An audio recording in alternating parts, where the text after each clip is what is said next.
This is the garden party, and we want a garden party with you. We talk about the plants we grow and some things you might not know. The garden party. Welcome, everybody, back to the Garden Party on a special Tuesday edition of the Garden Party. As you can see, it is just me and my good buddy, the plant prof, Vikram Baliga. What's going on, Vikram? How you doing, buddy? I am so happy this semester is over. I turned in final grades, like final grades this weekend, and I've spent the past 2 days actually trying to remember like what I do at work. Like I've been at work doing things. I just, I built It's a desk weird, man. today. I Ooh. recorded a TV spot yesterday for Nice, the man. local news. What else have I done this week? Answered emails, but just trying to get caught up a little bit. That's what like the last couple weeks of December is really good for. Like I'm like making a list of everything I want to do over like the 2 weeks because like come January, it's balls to the wall. Like I've got like 3 or 4 different conferences in January, like Oh, in Mobile, Alabama, Denton, like just trade shows. There's when you're dealing with distributors, they buy for the spring and they buy for the fall, so you got to be there. Yeah, yep. it's a lot. I love it, but it's a lot. So I'm getting as much done around the house as I can. Hopefully, my bathroom remodeled before January. So Vikram is here with me tonight. Vikram, if y'all don't know, is the plant prof. You can find him on TikTok, Instagram, Facebook, YouTube, all that stuff. And he doesn't do a whole lot of like hands-on gardening stuff, which he should because he does do that. But he does more like reaction videos to like crazy 5-minute craft videos. And so I thought it would be awesome to kind of mix it up tonight. And I had the good idea to go and I went over to TikTok. Who here is, if y'all are in the chat, do y'all ever go to the TikTok search page and look for garden hack videos? So I know Vikram does because that's where he finds his material. Yeah, that or But people just like abuse me with them, send them to me. yes, I am one of those people who sends them Oh, to I you. know. I'm aware.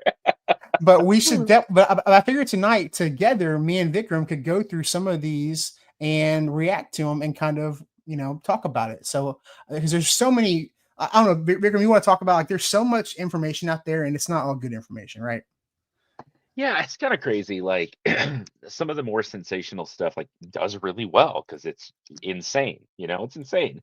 Um, but there's so much like bad gardening content out there. And I kind of put it in like two categories. You've got like 5-minute crafts over here, which is like should be obviously just cuckoo bananas, right? Like it's not always. People like believe some of that stuff, but like it should be. And then you've got some of the stuff that's like plausible. It's presented like good information. Um, and then it's just nonsense still. So Yeah.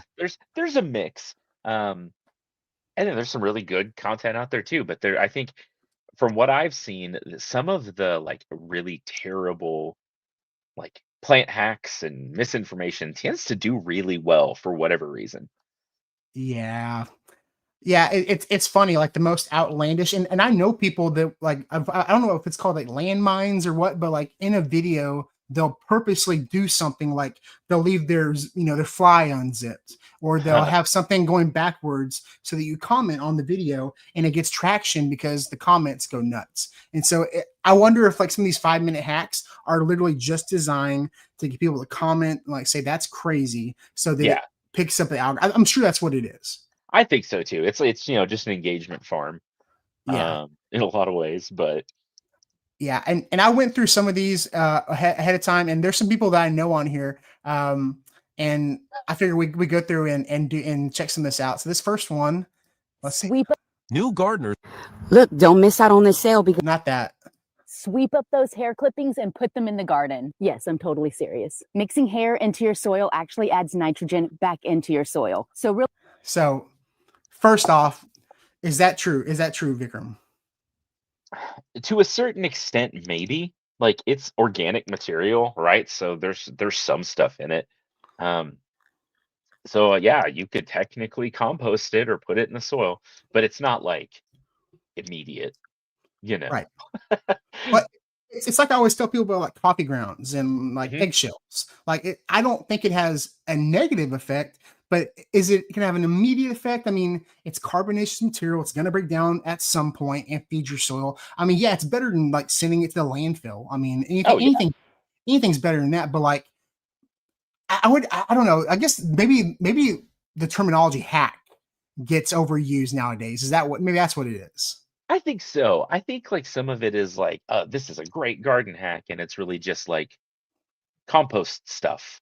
So Yeah. many of these, like there's so many of these that if you really like boil them down, it's like we're composting a thing or we're planting a seed for a thing. Like those are kind of like the two camps that so much of this stuff falls into. Right. And someone over in the comments says we use hair clippings as a deer deterrent. Oh, that's interesting. I, That's interesting. you Or if know, it's in just some, the human smell that wards them off a little bit. I guess so. It makes some sense, you know. Some of it probably depends on how scared they are of humans, you know. Right. Uh, If but it's if like New they're, Jersey where they're eating out of your trash cans, they probably don't care, you know? yeah, right, yeah, they probably don't care so much. Yeah. That's an interesting thought. I've never heard of doing that, but like, I guess it makes sense. Like anytime you can add a scent to something that'll keep like a prey animal away, that I guess it's not unreasonable. Yeah. No, for sure. Let's see. This one made me laugh my ass off, so I'm gonna play this one. When you're burying a dead body in your garden, remember, cover it in native endangered plants, so it's illegal to dig it up. Like and follow for more gardening tips like this. See, that's the kind of stuff I like. Like Love that. that is amazing. This guy, I'm gonna give him a shout out because is a view from Sweep up is a those hair view from the clippings front and porch. put them in the Let's see. View from I'm gonna give him a shout out. View from the potting bench. I'm gonna give him a follow because that is Let me really see if funny. I follow him because that's pretty great. Yeah, Uh, I love stuff like that. Like that's hilarious. I just followed him too. That's pretty awesome. Yes. Let's see. Oh, here, so this is one of your favorite content creators right here, Vikram. Oh yeah, great. 5 minute crafts. Here we go.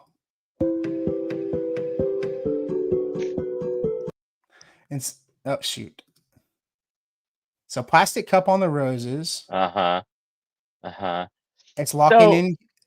Okay, I'll uh, pause. I'll pause. Oh my god. Okay, here we go. the Here we go. Orbeez, because we're not like comprised enough of microplastics at this Well, point. oh my god. So you don't know. You don't know, right? Oh, okay. So it was a couple Christmases ago, and all my nieces and nephews had those Orbeez guns. They're shooting balls everywhere, right? Uh-huh. And I was getting kind of pissed off because I was like, man, they're shooting this stuff like all around the house, is going in the grass. Like that's got to be all plastic and like going like leaching Yeah. toxins into the ground. I did a little bit of research. Orbeez are biodegradable. Oh, that's cool. Orbeez were actually originally designed as to go into pots and absorb water in the soil and release it. So Orbeez actually aren't that bad. At least they're in the research I did. Orbeez are actually not that bad. Interesting. Okay. Because yeah, Yeah. I thought they So, were just little plastic, you know, like paintballs right. almost, right? Like, Yeah. They don't burst. They just kind of absorb and then right. shrink. I mean, don't if somebody if you're in the comments, fact check that because I definitely That's was. pretty cool. I was kind of aggravated about that. But this video gets better. This video gets better. Okay. Oh So you no. plant the roses on Okay. top of the Well, they didn't cover Orbeez. this. Oh my God. So I hate these so people, dude. so explain the science behind how they get so like how do you actually get a dyed rose like for I know how but explain to folks how they actually would get a dyed rose. So you can dye a rose, right? Or a carnation or a chrysanthemum, and they'll cut them and put them in like colored water, and it has to be like very heavily dyed because it's, you know, the way it pulls it up. And yeah, you can dye a flower different colors. But Orbeez, they're not going to do that for one thing. And I'm pretty sure pulling it up through the roots, there's enough like filtration through the plant that it's not going to work. I think it has to go directly up the stem into the flower. Yeah, that one's pretty out there. Okay, so this is a bunch of clips about roses. So the first one was putting the cups on there to keep your roses from getting, I guess, wet. I guess. The second one was putting Orbeez under there, and this is so it looks like they're cutting the top of a rose with the X-Acto knife. This TikTok, oh god, This TikTok this TikTok desktop app is really weird. So if I move my mouse too far north or top or south, Oh, really? It scrolls yeah. So that's the Orbeez one, or and it dies them? this one's gonna die. Yeah, that's Uh, insane. yeah. So this one they're cutting What are they going to air layer it? rice. I'm going to say no to the rice. Why Uh, rice? I don't know. I don't know. Oh Like, God, no! I don't know, yeah, man. I yeah, don't no. know about that. So air layering does work. Like that's a real thing. I'm going to say no to the rice. Um, I think that's Why? just going to rot and smell terrible. Uh, and one of the things, like whenever we're doing some of these things where we're trying to get them to um, grow roots or whatever, mold and bacteria are not your friend. Like they're Yes. gonna, kill your young roots. They're gonna make that process a lot worse. So you could use soil. You could use like sphagnum moss or coconut coir or something like that, just to retain water. But you really don't want a whole lot of biological material in there because it can grow mold. It can attract fungus and fungus gnats and different things. And like, I don't know, man. I think there's about 1,000 different ways to do that, and rice should not be one of them. That's clickbait. And we got Bowtie over here. Thanks, Bowtie. So yes, Orbeez are technically biodegradable as they are made from sodium polyacrylate, Okay. but they break down very slowly, taking months, potentially years to break down, releasing microplastics and potentially harmful acrylamides, making them environmentally concerned despite claims of being Hmm, eco-friendly. They decompose faster and with sunlight and bacteria, but are not rapidly biodegradable like organic material. that's interesting. And that's Huh. actually a good conversation about a lot of things that are marketed as biodegradable. Like there's like it can be technically true where it'll biodegrade, but sometimes if you read the fine print on some products, it'll say like you need to do it in a specific way for it to be biodegradable, or it has to go through a specific process, or you have to add something to it for it to actually biodegrade. Um, And so you have to be careful with that because again, it's one of those things that if it's technically true, they can put it on the label. Right. Um, but with, an asterisk. So that's an interesting comment about Orbeez, because there's a lot of things that way. I'm trying to remember what specific thing. It was like some biodegradable plastics. Like I think they make like biodegradable like forks and knives and plasticware and things like that. Yeah. And some of them are great. Like I've read up on this a little bit, and some of them you can just like throw in your compost and they'll break down. Yeah. Um, Salada uses only like biodegradable stuff. I saw last time I was there. which is cool. I love that. But then Yeah. some of them are like you have to put it in this special kind of thing, or special kind of like additive to break some of the stuff down. And Yeah. so like so much of it's marketing. Like a And solvent or something like that to like kind of break it down. Yeah. yeah, and so like I don't know. But that is interesting. So sodium polyacrylate's like the same stuff that's in a diaper that makes it super absorbent. Which makes And sense. yeah, and there's some other products out there. I don't want to like call out any brand names, but some things you can like add to your soil that increase the water holding. And we did some research on that actually, on turf grass, Yes. and we looked at top dressing with it. We looked at applying it under sod, like putting some of that stuff down and sodding. And some of it works pretty well. In all Yeah. honesty, we got like longer green color, like they looked good. But we actually found some of the biologicals that increase like the overall health and fitness of the plant actually work better than things that physically retain water in the soil. Wow. Um, so that's interesting. So like making your plant healthier in a lot of ways is better at making them more water conservative and stretching out whatever water you have, than actually some soil additives, which I thought was an interesting result. Yeah, this company, this is better known company over in San Antonio. He had sent me some stuff, and it was completely. It was like vegan and like biodegradable, and it was all plant based. I forget what it was called, but he had a product that you would mix with worm castings. So it come Oh with a yeah, thing of worm. It come with a thing of worm castings, and it had the little absorbent little beads. You mix it in with the worm castings, and then add it to the plant when you replant it.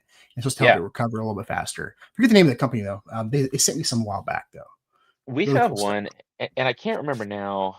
It's like Revive. Yeah, there's a product called Revive. There's a granular one that was like some super absorbent polymer, but it was mixed in with like dehydrated poultry waste and a couple of other things. It was Hmm. actually great. Like it was great Wow. on turf grass. We were doing some of this research. Gosh, it's been several years.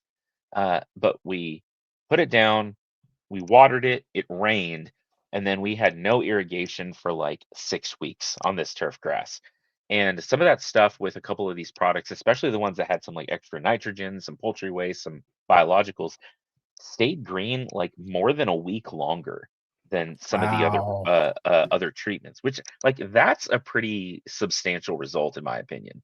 Oh yeah.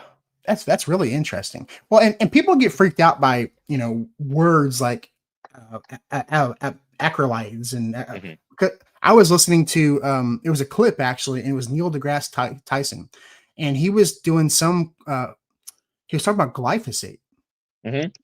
and I forget what you'll probably know it. It's a term where like at which level, like at which amount will it kill a person? Like, Hmm. and he was saying that people freak out about like the buzzwords like glyphosate. But he was saying like things that have a higher that of that level are like things like salt and things Hmm. there's things that are much more dangerous. Oh, I know what it was. It was Ben and Jerry's. It was Ben and Jerry's ice cream. They found a trace amount of glyphosate in the ice Oh, cream, interesting. and so they discontinued some flavor, and it redid the formula or whatever. But they said you would have had to eat 30,000 pints of Ben and Jerry's to kill you, and by then you would have died from like sucralose. Mhm. It's such a small level. It's such a weird way to do it. To think about it, it's just those buzzwords freak people out. Yeah, and there's also like a conversation to be had about like acute toxicity versus chronic toxicity.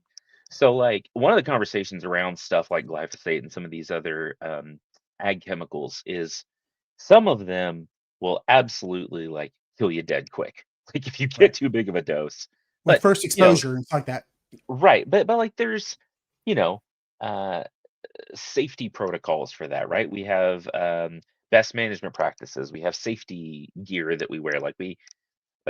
People hedge against that. And usually, when somebody gets like a big dose of something, not to blame someone for doing something wrong, but a lot of times they're just not following the label, following the instructions, not being careful with it, right? Yeah. And so sometimes that's like a worker protection thing. Like they don't get the training they need. They don't get, and they're just like, oh, go spray this thing.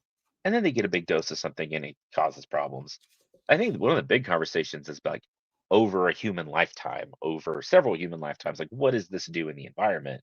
Yeah. Um, but there's so much stuff that like you said, you eat enough salt over a lifetime and you're in trouble. And Yeah. so like I think the dose makes the poison is so what you're talking about is what they call an LD 50, That's a it. Yeah. lethal dose 50. So in 50% of a population, like what will actually kill them off, like what rate? Um, but the way they do some of those tests, like you'll see, so a big one, and I think we've gotten away from some of the funny stuff, but it's actually good conversation. Oh yeah. No, I Uh, love this. a big one you'll hear them talk about is like diet soda, right? The aspartame and diet soda will kill you dead. But they Or were causes feeding, MS or whatever. but they were feeding lab rats like their body weight in aspartame and some of these things, right? They were Yeah. doses that were like orders of magnitude higher than what you'd get if you drank nothing but soda all day, every day, Right. nothing but diet Right. soda. And so, like, one of the things that I think keeps me in a job, and a lot of us like science communicator people, is talking about this. Like, here's what that study really means. Like, here's how it's really tested because, scientists confirm that diet soda causes cancer is a really catchy headline.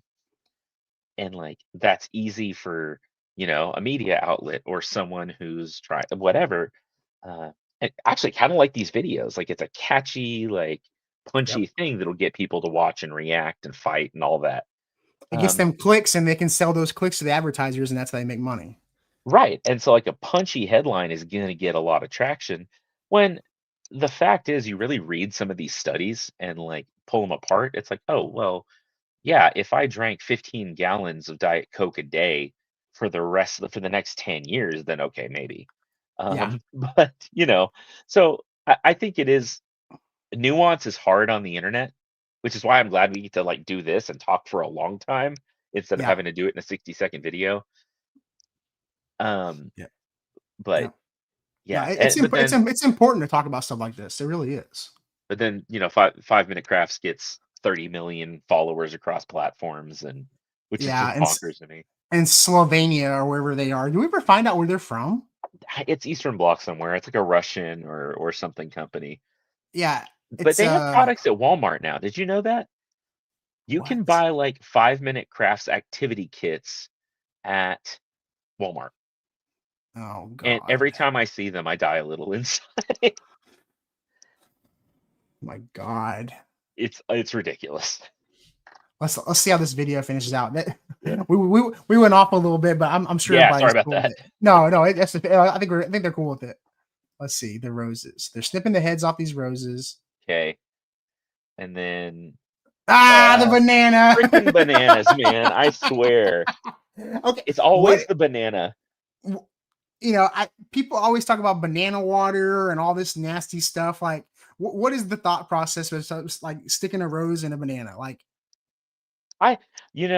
Okay. So if we're being very honest, if you really drill into this, a lot of 5 Minute Crafts is like thinly veiled fetish content. And it's true, like that is 100% true. if they're doing it with their feet, it would confirm it even more. Well, and like the ones where they'll like squish a banana into something, and I'm just like, oh my God, you have to stop. There's a very specific clientele for some of this stuff. Yes. But Yes. again, it's like, okay, again, I'm not gonna say his name because he has a lot of followers. But Oh, white t-shirt guy. We're gonna Oh, get are we him. gonna get there? Okay, Yes. Yeah. He's we'll get coming there. up. That man loves his banana water for plants, and everyone's like, oh, bananas will throw it in the compost. Yeah, What do you man. want? How much potassium do you think is in a banana? Like, it would take, like, the thought process makes sense. Like, potassium is overall, it's the NPK, it's like Right. overall plant health. I mean, it helps with like, bringing stuff back. I mean, but the nastiness you're going to be dealing with a banana peel soaking in water, Well, fermenting. yeah, Oh my God, dude. It's just so yeah, nasty. it's gross. No. Let's see what happens with the. Let's see what. Oh, this one. I'm not watching that one. We can't watch that one on YouTube. This one. Yeah, there's Okay. always a few out there, aren't there? Here is your buddy. He's like my Wario. Dissolve them in some water. Let's start it over. Did you know you grab 5 matchsticks and dissolve them in some water? Did you know you grab 5 matchsticks and dissolve them in some water?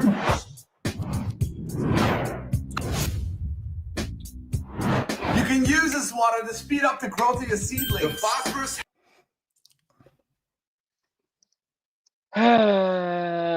Again, that is plausible, right? It's one of Yes. those things that sounds really good. It Yeah. sounds really good. It goes back to NPK. NPK. Your nitrogen is for leafy growth. Your phosphorus is for flowers and rooting, and then your potassium is for the blooms. I mean, or the potassium is for like overall plant, just everything, right? So what he's saying makes sense. It makes sense. It's plausible enough. And a lot of stuff like the banana water, or he'll do but the way he does it is he'll like cut up banana peels and throw them in hot water for like 20 minutes.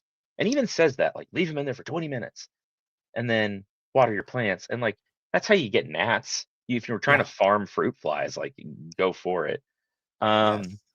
But like, so there are ways, and I've seen a couple actually really interesting papers, and they literally call this fermented plant juice, where essentially they're making humic acid, right? They're making compost tea. And so you can take that stuff, you can take weeds out of your garden and put it in water and ferment it for a while and then use that. And that's actually a great fertilizer. But the way that a lot of this is sold, like dissolve match heads in water or dunk your banana peels, and it's like LaCroix, it's like the LaCroix of fertilizer, right? Like it was stored near some strawberries and they someone in the other room whispers the word strawberry while you're drinking it. Right. And So much more efficient ways of getting phosphorus. yeah, like this whole thing is like people are just scared of chemical fertilizers. Like Like, there's nothing what do you wrong think? with that What do you stuff. think? What do you think a match head is? It's Everything chemicals. and Everything's chemicals. Yes. everything is chemicals. And by the time the plant takes it up, it cannot tell the difference. Like No. biologically, the plant only takes up certain forms of different nutrients. And whether that was like, your banana peels or leaf clippings or like your neighbor's annoying cat, whatever it was, by the time it's broken down enough for the plant to take it up, the plant Yeah. doesn't know. The plant doesn't care. It doesn't care whether it's synthetic or organic. It doesn't care as No. long as it's there, as long as it's bioavailable and they need it. And like at a large scale, organic sources of fertilizer, things like that, can and does like improve soil health. It does do good things for the ecosystem, but like there's nothing wrong with using a synthetic fertilizer, especially in a potted plant, right? Especially in your house, or if you're growing in a greenhouse and all of that. Um, you know, like those things, we invented those things for a reason. We use those things for a reason because they work, because you don't have to, shovel a whole bunch of manure into your greenhouse or into your kitchen. Yeah. Yeah. Your plants can still be happy. No, for sure. Let's see what he's got next. Let's see. I don't want to harp on this guy too much. Let's see. Let's see some good Like ones. of all the people out there, like I've posted actually reactions to a couple of his videos in the past, and people got like mad about him. 5-minute Yes. crafts, I don't get any pushback usually. Right. For sure. But like that guy has enough of a following, and his stuff is like plausible enough that people really buy into it. And like he sold books, he has millions of followers, and most of his videos, like I said earlier, like, did you know that the seeds in a cucumber will grow into a cucumber plant? It's like, yeah, I knew Yeah. that. Everybody Yeah. knows that. Yeah, that's not crazy at all. That's not crazy at all. Hey, who's this guy? Let's see. I know this guy right here. This is Shallow Farms. If this is your year to start gardening, This is the That's not him. Here's 5 super quick garden hacks that are kind of silly, but they actually work. Dirt on your fingernails is a sign you're a true gardener and you ain't afraid of no hard work. But if you don't want to look like Caleb Williams on a football field, rub your fingernails on a bar of soap before you go digging in the dirt. And then once you're done picking carrots, just wash it off. If you're dealing So yeah. Yeah, that would work probably. Yeah, I mean, I've never done that. Yeah. I guess that's a hack. Yeah, I guess that's not bad. I mean, it would like plug up the space under your fingernails and you can just wash it later. That's not Yeah, bad. and when you go to wash your hands, you already have soap. Yeah. I guess I don't get that's too the worked up about best dirt hack. under my- Yeah, That's the that was best. pretty good. Like, that's an actual like hack. Like by definition, that's a hack. So Yeah. I'll give him that. with poor pollination in your maters, and grab yourself an electronic vibrating toothbrush and use it to knock off the pollen on these flowers so that there's more pollen around here than perverts at a Sabrina Carpenter concert. I like Noah. I love him, dude. He's And- good. And I will say on record, I've been hearing the name Sabrina Carpenter, and I could not name one song until I had to Really? look it up. Yeah, that espresso song's cool. I mean, it sounds good. Sidebar, if you listen to the lyrics of that song, it is Oh, it's dirty. absolute. It's just rubbish. It's just like it's absolute like. I mean, it's a nothing. It's so nothing. But buzz pollination. So Real thing. Des has a little hydroponic little growing thing in her kitchen, and she had tomatoes, and she had a little vibrating toothbrush, and she was going around. Tomatoes usually use buzz pollination from Mhm. bees, so that's a real thing. Yep, that's a real thing. And it's such a cool relationship between like bees and some plants. Like the plants can sort of tell what kind of bee is coming, and they'll release different like amounts of nectar and different things. Really, So they've done some studies with different brands. It's so funny. Like scientists are just like, I don't know, like, let's try it. They bought a whole bunch of brands of electric toothbrushes, and they would go in the greenhouse and they had like identical tomato plants, or they did with tomatoes and they did with something else. I don't remember what the other one was. maybe And they would cucumbers or like, peppers. yeah, maybe. and they would like buzz pollinate them, and then they would measure how much pollen was released and how much nectar was released. And depending on like different toothbrushes, the plants would react differently. And then they sort of looked at what the wing patterns of different bees look like. And it was like if it was a big insect, like a bumblebee, they would release a lot of nectar because the bumblebees don't spend a lot of time at a flower unless there's like a large amount of nectar available. Interesting. And if it was like a small sweat bee, they kind of take a little. So it's really interesting how much communication kind of happens around us that we just are completely unaware of. That is so interesting. Yeah, I would assume it would have to be tomatoes, peppers, and cucumbers, just like that, because those are like the most commonly like grown indoors Yeah. in like greenhouses. I would think. Let's see what else he's got. Kinomators, if you want to keep them fresh longer and avoid moisture loss, don't set them up like this. Put them upside down so that this scar stem doesn't get any air and you'll prevent it from rotting. It's always a I've never really paid much attention to that. I haven't either. I guess it makes sense, right? Because that's that cut end where you cut it off the plant is where most stuff is going to get in, and it's going to lose moisture the fastest. So if you set that down, maybe it kind of seals it off. I actually don't know about that one. That's interesting. I've never even thought about that once. I usually bring them in when they start to turn, so they'll ripen on the window, and I don't lose them to the mockingbirds.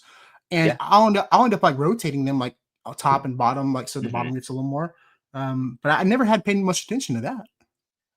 And there is something to it, like with melons, like when you harvest watermelons or whatever, you have to, and it's actually if you look in some of the safety stuff from the FDA and the USDA, you have to wash it with water that is close to the same temperature as the melon, and that's weird.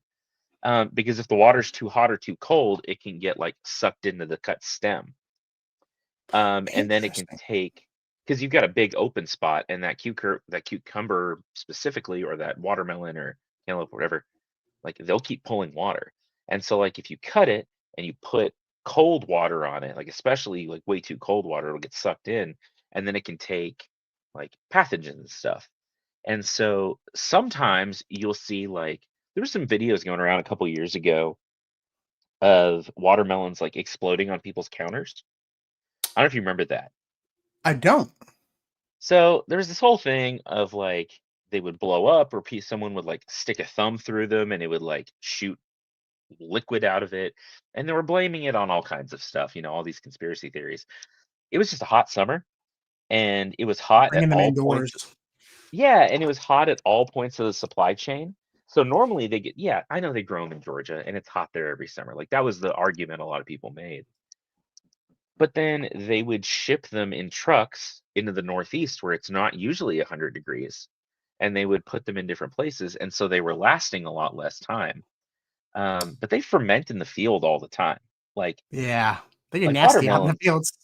they get gross. Or like I've talked to some friends that work at grocery stores, and like the watermelons down at the bottom of the bin, they're like they like blow up all the time. They ferment and they'll leak, and Especially all the so pressure of the weight and everything. I'm sure. Yeah. like some of it is just you got to be careful with how you manage it post harvest. You know, make sure it's stored correctly and that you bring it down to temperature slowly and all of those things. That's a really good point. That's a really good point. good idea to crack open a cold one in the garden, not for you, but for the slugs. See, if you fill up a cup like this and bury it in the soil, the slugs are attracted to the yeast. They'll crawl in, drown in their sorrows, and die. Basil.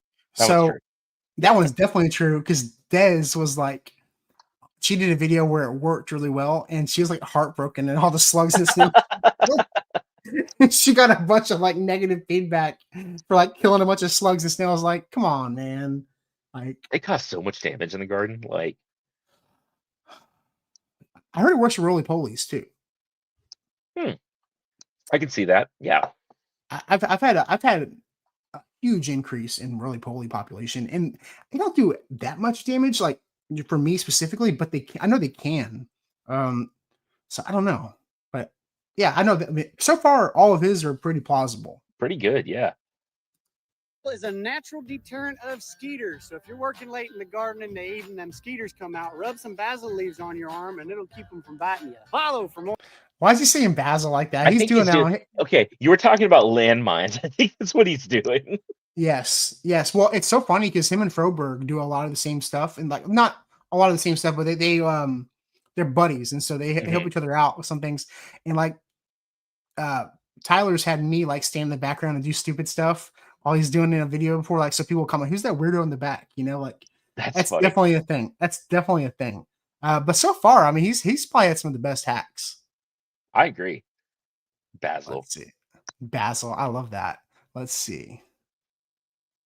Let's go down here. I love this idea. Let's just do, let's see, gardening hacks.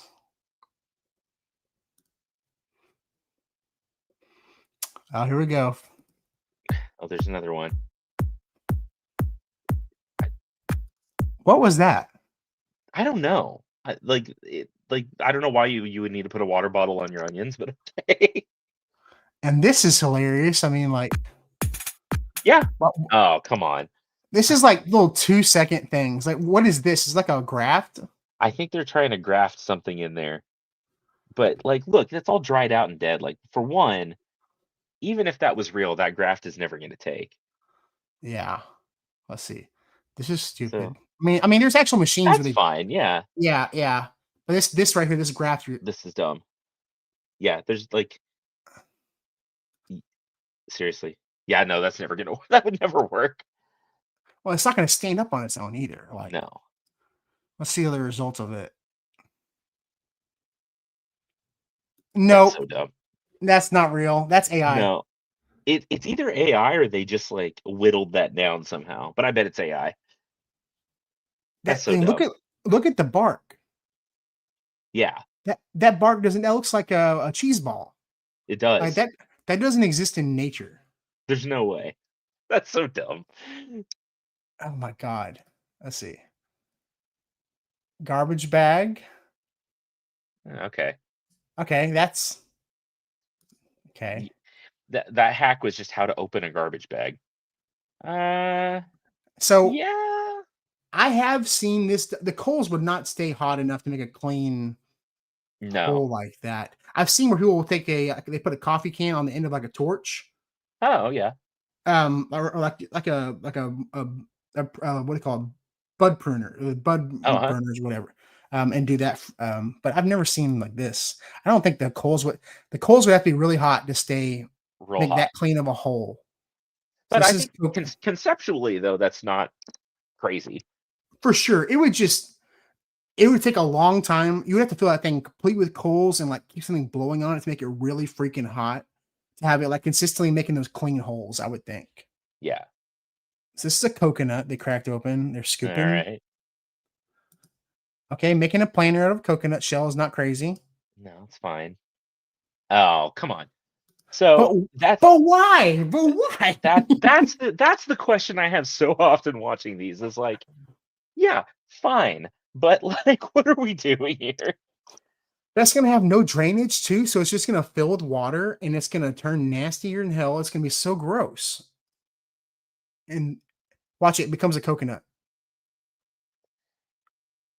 That's Yeah, clearly like, that's the same day. That was the Yeah. same day.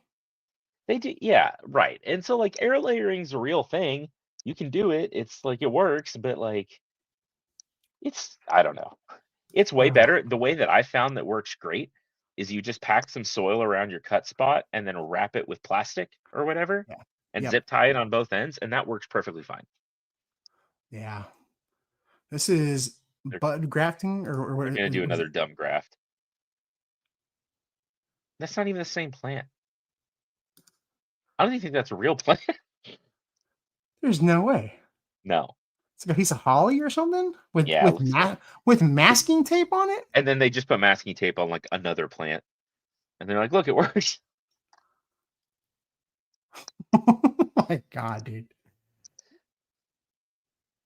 Okay, they're drilling holes through a piece of PVC pipe. Lawn spring. I mean, okay, I guess. That would work okay. But again, like, But why? but why? Oh, adjustable intensity. oh, wait, and they were tightening the screws and loosening the screws. I don't think that would work like that. I don't think that would work either. So she is raking her grass clippings. Okay. Okay, they've got snails. There's some weird, like, what? Yeah, So is the thought that the snail would not touch the cardboard? I think that's the thought, and that the snail would absolutely not care about the cardboard. It would eat the cardboard. Egg. Oh god. That okay. So gross. A close second behind the bananas are the eggs for me. I'm just gonna go ahead and say this, like just period. Please don't crack eggs into your houseplants or in your garden, but especially not your houseplants, because oh my god. There was someone that I used to see some of these videos, and people would plant their tomatoes and they'd plant an egg at the bottom. You've seen them that too, too. right? Yeah. It's the same thing as like people if they throw aspirin down in the hole, like when they plant their tomatoes. I've seen the video where they've cracked the egg, and I've seen the video where they put the whole egg at the bottom of the hole. Like, You know, you can do like subplanting composting, and I've seen people do that, and that actually is like a common technique in some cultures, but they're burying stuff like 6, 8, 10 inches below their plants, and like so they're like burying like, it deep. like fish scraps and stuff like that. Fish scraps, like meat products, especially so like varmints can't get at them. And then yeah, eggs and different things like that, but they're burying them deep, and then there's a soil barrier, and then the plants go on top of that. So one, you don't get any like direct cross contamination or anything. And then that stuff breaks down, and yeah, it'll add nutrients to the soil eventually. But like yeah, just don't crack eggs into your planting holes. I'm just gonna put a period on that one. Just don't do the thing. Yeah, no, for sure. And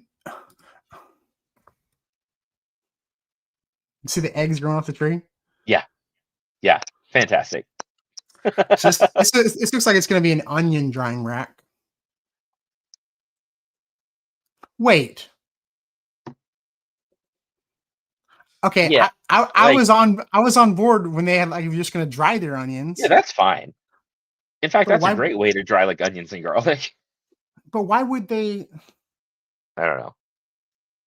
And like the crappy like AI or CGI they use on these is just getting more ridiculous.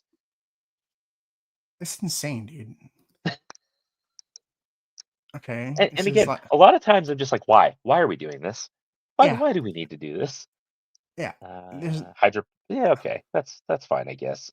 I don't think they would do really well sideways like that. No, and it looks dumb. But here we go. the matches. Okay, I'm gonna throw this out as a good rule of thumb. If 5-Minute Crafts agrees with you on how to do something, you're probably wrong about that thing. Yes. I don't know. I'm not doing matches in my garden. It seems like a weird thing to do. I mean, if you're worried about chemicals and you're doing like made in China matchsticks, I mean, like, Yeah, and actually, I'm gonna look it up real quick. Like, I don't even know what's in a modern match head. Right, because back in the day, it might have been like sulfur, actual, phosphorus. but now it may be some like artificial, like weird thing. Let's see what the Googles have to say. Magoogies? Potassium chlorate, sulfur, antimony sulfide, glass powder, and glue and starch. So you're really not going to get much of anything out of it. No, not at all. Get you some Nelson Plant Foods tomato food, you'd be good. Let's see what we can find here. And in fact, actually, so that's interesting. So yeah, there's some potassium, but if you're after phosphorus, the red phosphorus is actually on the striking pad on the box, so that they don't like catch on fire. And so like you strike them together, and it causes that chemical reaction and friction that causes the match to go off. So you're actually not going to get any phosphorus at all. Maybe some potassium, but that's hilarious. So yeah, make sure you shred up the striker as well. Or just like you said, go buy some Nelson Plant Food. Yes, absolutely. Let's see. Oh, here you go. Did you know if you grab 5 matchsticks, let's Oh, see. see, they're doing it again. He recycles a lot of his stuff too. He does, which I can't say much this year. I've been just like, Right. Why not throw the whole matchstick in there? Let it go in there. it's a very specific kind of plant there. Bonus, sprinkle some cinnamon on top of the soil for an extra boost. I mean, no. So the only thing I've been told, so I use cinnamon in the garden only like when I make like a cut, like on a plumeria or a desert rose. And that's I sprinkle it on there and it helps to dry the wound a little faster. They say there's like antiseptic or whatever, fat things with cinnamon. I don't know if that's true or not, but helps the wound heal up cleaner. And also cinnamon, when it's dry, if it's dry, it can deter ants because they'll inhale it as an asphyxiant. But once it's wet, it's no bueno. Well, and I did read a paper about cinnamon, and like the real stuff, if you get like real genuine cinnamon, Yes. it can be somewhat antimicrobial. So like if you're doing propagation or taking cuttings or whatever, or sprinkling it on like a wound site, it can help with that. It dries it out, all that. But it's not going to boost anything. It's not adding any like nutrients to your soil. It's just your plant will smell kind of nice, I guess. Yeah, I mean that's about it. I mean, and like you said, a lot of the cinnamon we get is not real cinnamon. Right. Which is real disappointing. It's very disappointing. Let's see. So banana water. I gotta bring it Banana back. water. That looks when like you eat a banana and you get that last bite, you do this. Okay. No, don't throw it out. Instead, put it in a cup.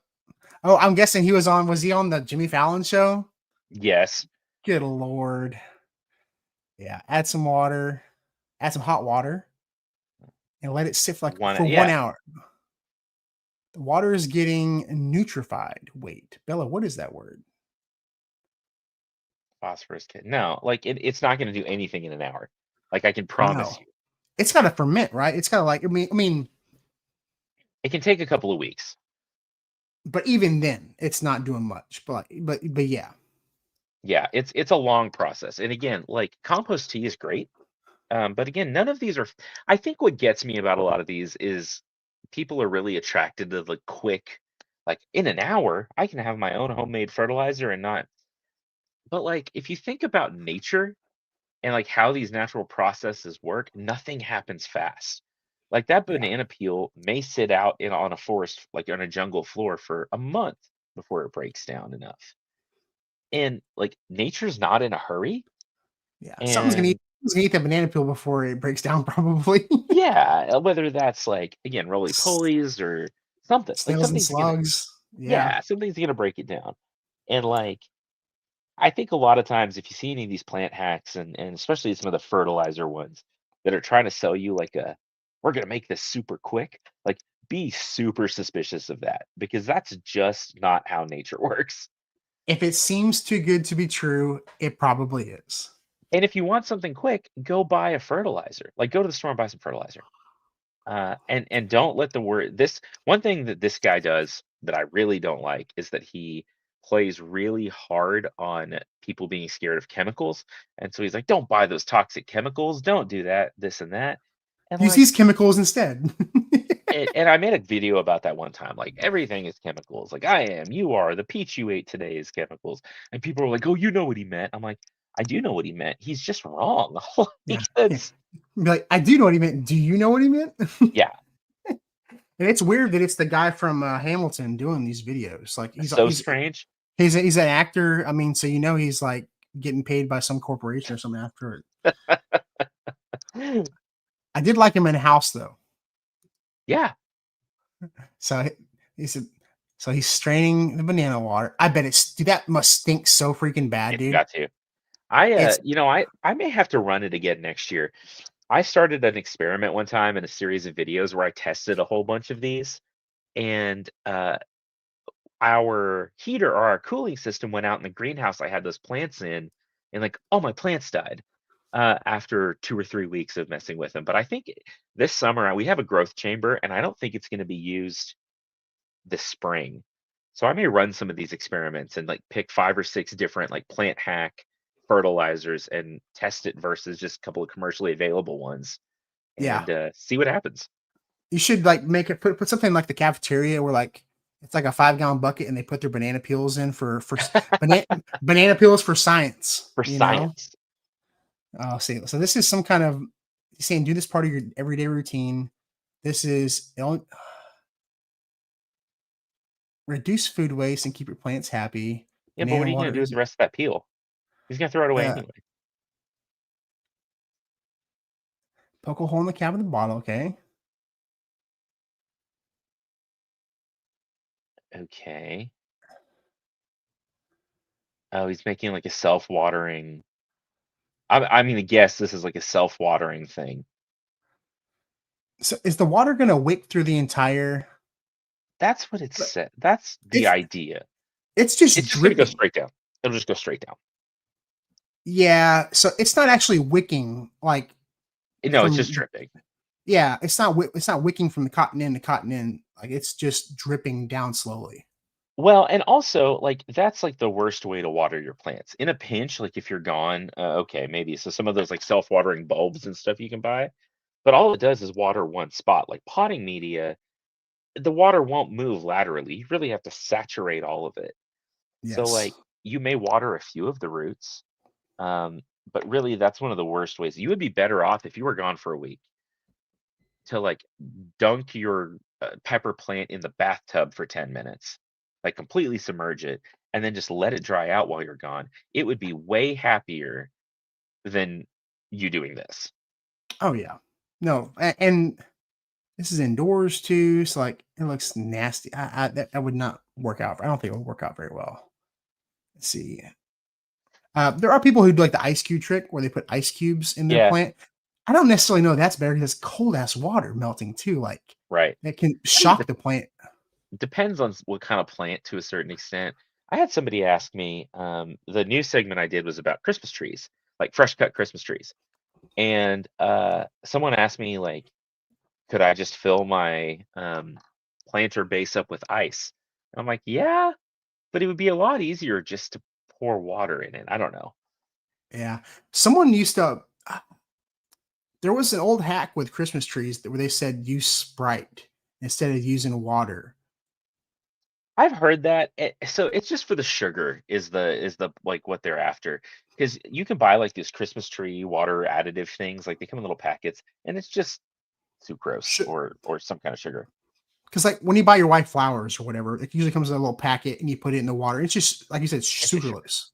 Yeah. Yeah, and quite frankly, like I was reading on actually the American Christmas Tree Association, so like they should know, right? They were saying just clean water is your best bet. Yeah.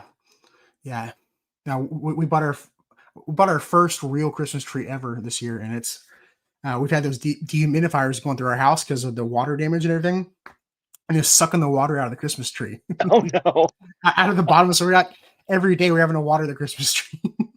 They'll pull a lot of water, like they really will. Yeah. Oh yeah. So this. Wait, what? So he's gonna put that in some water, I bet. So but this one kind of. But the plant he showed. No, it was not right. That was like a basil plant or something. There was one where he was talking about growing mangoes, and sorry, I'm dying. He was talking about growing mangoes or avocados actually, and he was like trying to show the growth of it. So he just cut some leaves off of a chef Lara and stuck it in his avocado pit. And I was like, "You jerk! You're cheating." That is not. Well, is that a lettuce? It is, but it's not.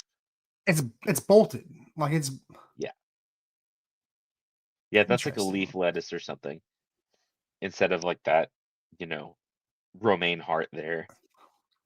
And so you don't have to do it in the water. You don't have to sit it in the water to root. Yeah. Because that will actually start to rot and the gnats and everything. Like the water will get nasty. You'd have to change it fairly regularly. Right. Because I did it with kind of pot. Yeah. But like, because like with pineapples, like people like I've Mhm. taken the bud off a pineapple, the top of a pineapple, and instead of soaking it in water, I let it scab. I pulled some of the extra peels off, give it about an inch or Mhm. two, and then let it scab over, and then plant it in the soil rather than putting it in water because that water gets so gross. It gets so Yeah. nasty, really nasty. Yeah, but you can do We the same so thing with we like celery and everything like this. Oh yeah. Yeah, so this one's fine. Like this one will work. Um and it's kind of cool to watch. Like if nothing else, just to like show your kids how some of these things regrow and watch the roots grow. And I've just realized I could look at the comments here on StreamYard too. Oh yeah, Uh and so Adventures with Me and T says I start mine in water but change it daily with lettuce, celery, etc. Yeah, yeah, yeah. As long as you're willing to change it out and it doesn't get gross, like that's fine. yeah, yeah. But honestly, usually it's easier just to right in the soil. You can just and on it. And when I grow stuff like this in the ground, if I'm harvesting some, I don't cut the whole thing. I don't pull the whole thing up. I just cut it and it'll regrow.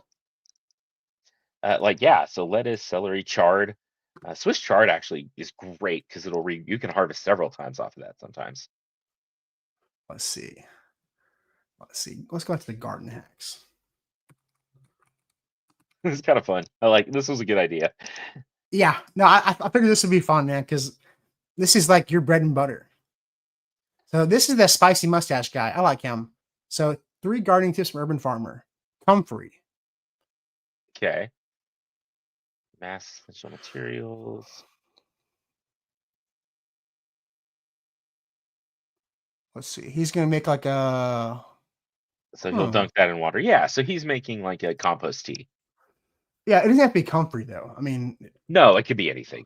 It could be your there's nothing. grass There's clippings or there's nothing special about comfrey. no. No, No, and I read a study out of the University of Hawaii where they tried just like garden weeds, and that's literally the category. They were like they went and like harvested weeds out of their garden, and then like lettuce and spinach and a few other things, and they essentially made fermented plant juice out of it for I think a month. And I don't think they saw any difference. Like they said it all worked. Like it was good compared to control and even some like over the counter stuff. But I don't think they saw any differences between the type of materials. Like it was all kind of the yeah, same. yeah. Let's see. So he's using that watering can. All right. Copper tools. Oh, okay. Blood based on copper. What does that even mean? I don't really know. Which means they don't have an independent magnetic field. Okay. Oh, come He lost on, me. He man. lost Come me. on, man. This one Why do started you, off so good. oh, dude, why would he say that? Which means they don't have an independent magnetic field, okay? And so are more sensitive to Earth's magnetic forces. What do you think about that, Vikram? You know, I think anytime people talk about we've talked a lot about electroculture and copper rods and all of that. It hasn't come Now, up yet. It has not come up yet tonight. hasn't come up yet.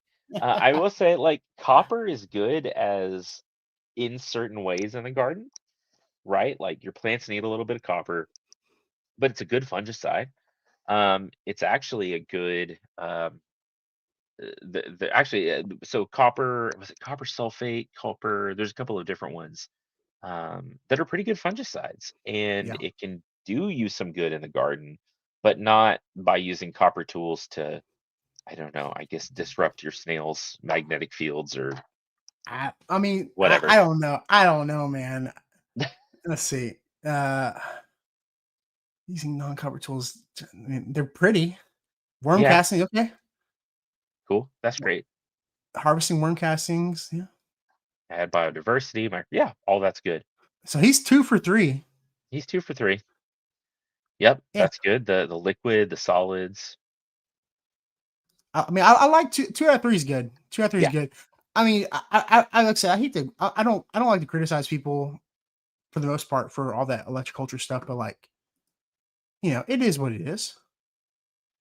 And like if you like using copper tools, use copper tools. Like I don't care. Yeah, Um, it doesn't hurt me. no.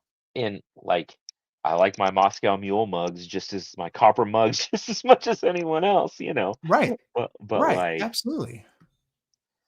I think it just doesn't do what it's advertised to do. Like that's just not. There's not a whole lot to back that up. Yeah. Let's see. Beginner gardening 8 tips for building a better backyard. This video is for you. Let's see. Oh, I'll turn the volume up. Button and make sure you save this video because it's going to have. Did you know You may have already. Here's some gardening ideas for your backyard if you're a beginner gardener. And if you're a gardener and you're not following me already, go ahead and hit that follow button and make sure you save this video because it's going to have. If you're worried about your plants not surviving the winter cold or you want some strategies on how to protect them this winter, I got several for you, and you're I've seen probably her going to really before. like the first two because if you're lazy, you'll like them. First, make sure you have your cats installed properly. I like this one already. Yeah. Well, and that's something that people don't talk about enough. I love her sweet almond verbena is growing really strong right there. Yeah. If your beds are empty in the winter and the fall, and you have stray cats that are running around your neighborhood, I don't know if that's what her tip's going to be, but like I have had stray cats come around and poo-poo in my raised beds, and A lot. yeah, and it's not good. It's not a good thing to have stuff like that pooping in your bed. So like, No, and you can- actually, like cat feces can like carry a ton of diseases. yeah, think about what they're eating. I mean, it's wild. So I mean, Yeah. I always try to tell people like put a tarp, like a silage tarp, or I just put I pick up my potted plants and put them on the raised beds to Oh, kind of yeah. just make sure they're not wide open to anything come by and pooping them. Let me see. Let's see. We go.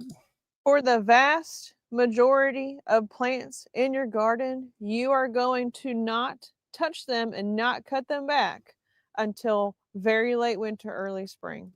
I like that. Yeah, that's a good tip. What's her name? Is this Texas Garden Girl?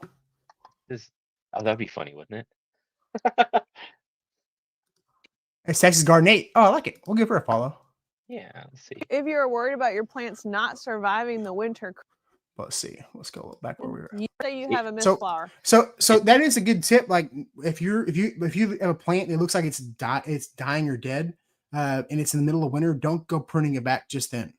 Yeah. Wait till the spring. Wait till later in the winter to do any kind of pruning. Yeah, just leave it Or alone. trim. And I kind of like, I actually don't even mind the look of, especially for grasses and things like that. They're still interesting to look at in the winter. Just leave them alone, and late winter, early spring, then go at them. Let's give Noah another shot. I saw one with him down here. Let's go. 3 garden tips. Here's 3 quick gardening tips for beginners. Tip number 1, don't Let's just start off by saying he's doing everything right. Like he is doing all the things, dude. I love Noah. He knows what he is doing. The man has it down. He went to the Tyler Froberg school of making videos. Yes, well, and he even is he used the same font on all of his videos, which is something that people don't think Oh, about. okay. Let's see. plant everything all at once because you're not going to eat it all at once. Instead, plant in weekly intervals called succession planting. That way I you like that. Succession planting, especially when it comes to stuff like, maybe not tomatoes and peppers, but like, your radishes. Oh my God, think about radishes. If you plant all your, Yeah. I do this every year, and I make the huge mistake of planting like 10,000 radishes all at once. And like you can only eat so much radish, right? Like, and your friends are going to stop opening the door at some point because you keep giving them radishes. Like, Stuff like radishes, carrots, stuff that doesn't store well. I mean, you could pickle stuff like that, but can harvest and pick as needed throughout the growing season. Tip number 2, don't worry about growing 40 different things your first year. Instead, just focus on the things that you and your family want to eat or things that you can easily sell in your community. that's That's a great tip. yeah, it's so easy to get overwhelmed your first time gardening. Yeah, and there's so much you don't think about, right? Like, and especially if you've never grown anything before. Yeah, pick 2 things you like. I would not start with tomatoes. Tomatoes can be a pain, right? But yeah, and if you're gonna do tomatoes, don't do 100 tomatoes your first year. Right. Maybe like 2 or 3. Like, start small, grow some peppers. Peppers are tough, and like you can really abuse a pepper and it'll keep going. Leafy greens during the cool season are tough and they're easy to grow. So yeah, pick 2 or 3 things you really like and make your mistakes on those and like figure it out. And then over time, yeah, add to what you grow. and grow stuff you're going to eat. That's the number. That's a big thing. Don't just grow it to grow it. Grow it to eat. Yeah, food waste is a Those huge are a deal. staple in almost every. Sorry. Yeah, Phil, No, food no, waste. no. You know, you talk about that before. Food waste is a big deal. Like it really is. Like people Yeah. grow more than they actually eat. Yeah. And so like if you have somewhere to go with it, like if you've got a food bank that'll take fresh produce or like a co-op or something that you can distribute it, I mean that's awesome. Then plant as much as you want, but like it's sad to plant it and just end up throwing it away or putting it back in the compost or whatever. Like use your space wisely and your resources wisely and just grow what you want, Exactly. Tomato cages. Every single garden, but the fact of the matter is, if you don't like tomatoes, you don't have to plant them. Tip number 3 is know which zone you're located in. What vegetable variety? I thought it changed videos. That's so funny. I was not expecting that at all. That's pretty funny. Oh my god, that's hilarious. Going to be best for that zone. Some vegetables have over 100 different varieties to choose from. So picking the right variety for your zone can be the difference between life and death for your plant and will be an absolute game changer in the amount you harvest this fall. Great advice. Great advice. I always tell people, they ask me my recommendations for like, what tomatoes should I grow? What fruit trees should I grow? And I was like, well, I know what grows for me. You have to look and find out what grows for you, or try and see what grows for you, because not everything's going to grow everywhere. But you're right. Even just watching that video all the way through, Noah's doing it right. Like he's got this social media thing down. Oh my god, there's a reason he does it for a living, and he's much taller in real life. He is. Is he really? Dude, he must be every bit of 6'8". What? Yeah, he's really tall. Oh wow. Yeah, he's super tall. Yeah, I met him a couple times. He's really nice guy, and Yeah, I've talked to him once or twice. I like him. but way taller in person, and Froberg's shorter than you think. Yeah, oh, and people like that is so hard to tell. Like people have like an idea in their head. Like I'm pretty tall. And remember the first time I met Des at Michael's place, she was like, I didn't think you would be this tall. I'm like, yeah, I know. I look short on the internet. Whatever. I'm built like a refrigerator. I'm sorry. People are always like, man, you're not as fat as you look on video. I'm like, I know. People are jerks, man. I just think we're all a little honest about some things sometimes. And yeah, it's yeah. Let's see what this is. Okay, here we go. Stop wasting money on potting soil. You can make your own. Just collect some free leaves from outside. Lay them in the sun for 2 days to kill bacteria. Okay. Uh, 2 days in the sun to kill bacteria? I don't think so, no. And if you're worried about bugs, sprinkle a little ash. Grab an empty Ash. I don't know that kills bugs. It can add like potash? it can, yeah, I don't know. It can help like manage the pH of whatever you're doing. And I'm not disagreeing with what they're doing, because like I throw dead leaves and stuff in like raised beds and planters all the time. But I don't think it would replace potting soil. No, I'm curious where they're going with this. Let's see. pot. Layer soil, then leaves. Soil, then leaves until it's full. Water it well, cover with a black plastic bag, and leave it in the sun. After 2 months, you'll have light, rich soil that makes any. That's not true. That's not true. No. Well, and they specifically said potting soil. So when you talk about potting soil specifically, you're going to have your traditional black soil. You're going to have some probably vermiculite, perlite, things that are well draining for pots. This would be like a lasagna method for like a raised bed, or like there's nothing against like what they're doing. I wouldn't consider it potting soil by any means. No, I wouldn't either. And like you're not gonna get like a nice composted soil like they showed you in 2 months in a pot. Like it's just not gonna happen. Yeah, I don't know where this is. I'm guessing. I see the. Oh my goodness! Here, look at this. So I'm looking at the picture, and that looks like the most AI profile picture I've ever seen in my entire life. Absolutely. That's not a real person. No, leaf and root 0. Oh, we can go see this real quick because they got some videos pinned. Well, they got Let's some good see. ones. Let's see. Today I'm showing you how sugar can grow any plant. We talked about sugar earlier, like putting in the water. Yeah, sugar with milk. Oh no, no thanks. I'm just gonna go ahead and I'm not gonna be happy about whatever happens next. That being said, I did do a milk video early on in my Uh, TikTok days. I did a spoiled milk video where you did like 50-50 water and milk. And yeah, it didn't work out as well as it stunk. Dude, I bet that smelled so bad. it stunk for a long time. But it's supposed to like was supposed to help with like powdery mildew and like all these things. It just stunk. It What? just stunk. One sugar with milk works like a rooting agent. It helps plants Oh, did grow you see new the? roots. So they're in Two Asia somewhere. Did you see the milk container? Here, go back. It Watch helps when they plants pour grow the new milk. roots. 2 sugar with water is a plant drink. It makes the leaves glossy and shiny. No, 3 sugar with vinegar is a growth booster. It helps plants sprout new no, it doesn't. Sugar, What? sugar with vinegar. I don't think so. Dude, I'm gonna go This with might be no. this is the most clippable episode of the garden party I've ever done in my entire life. This is going to be great. Yeah, My God. I always get weirded out when people use vinegar on plants. Like, because Yeah. vinegar in general, like, you can use, like, is it what, a 3% or 1% vinegar? I've used it like as a weed killer. yeah, It'll kill freaking everything. yeah. It's a herbicide for sure. It's Sure. I mean, people that are scared of like chemicals can do like a solution of like I think they do like Epsom salt, Blue Dawn Yeah. soap, and like vinegar mixed with water. I just buy like this. They call it like the Green Gobbler. It's the worst name ever, but it's like this highly concentrated vinegar you can use like to kill weeds, and it smells like vinegar. And actually, it came with a spray bottle.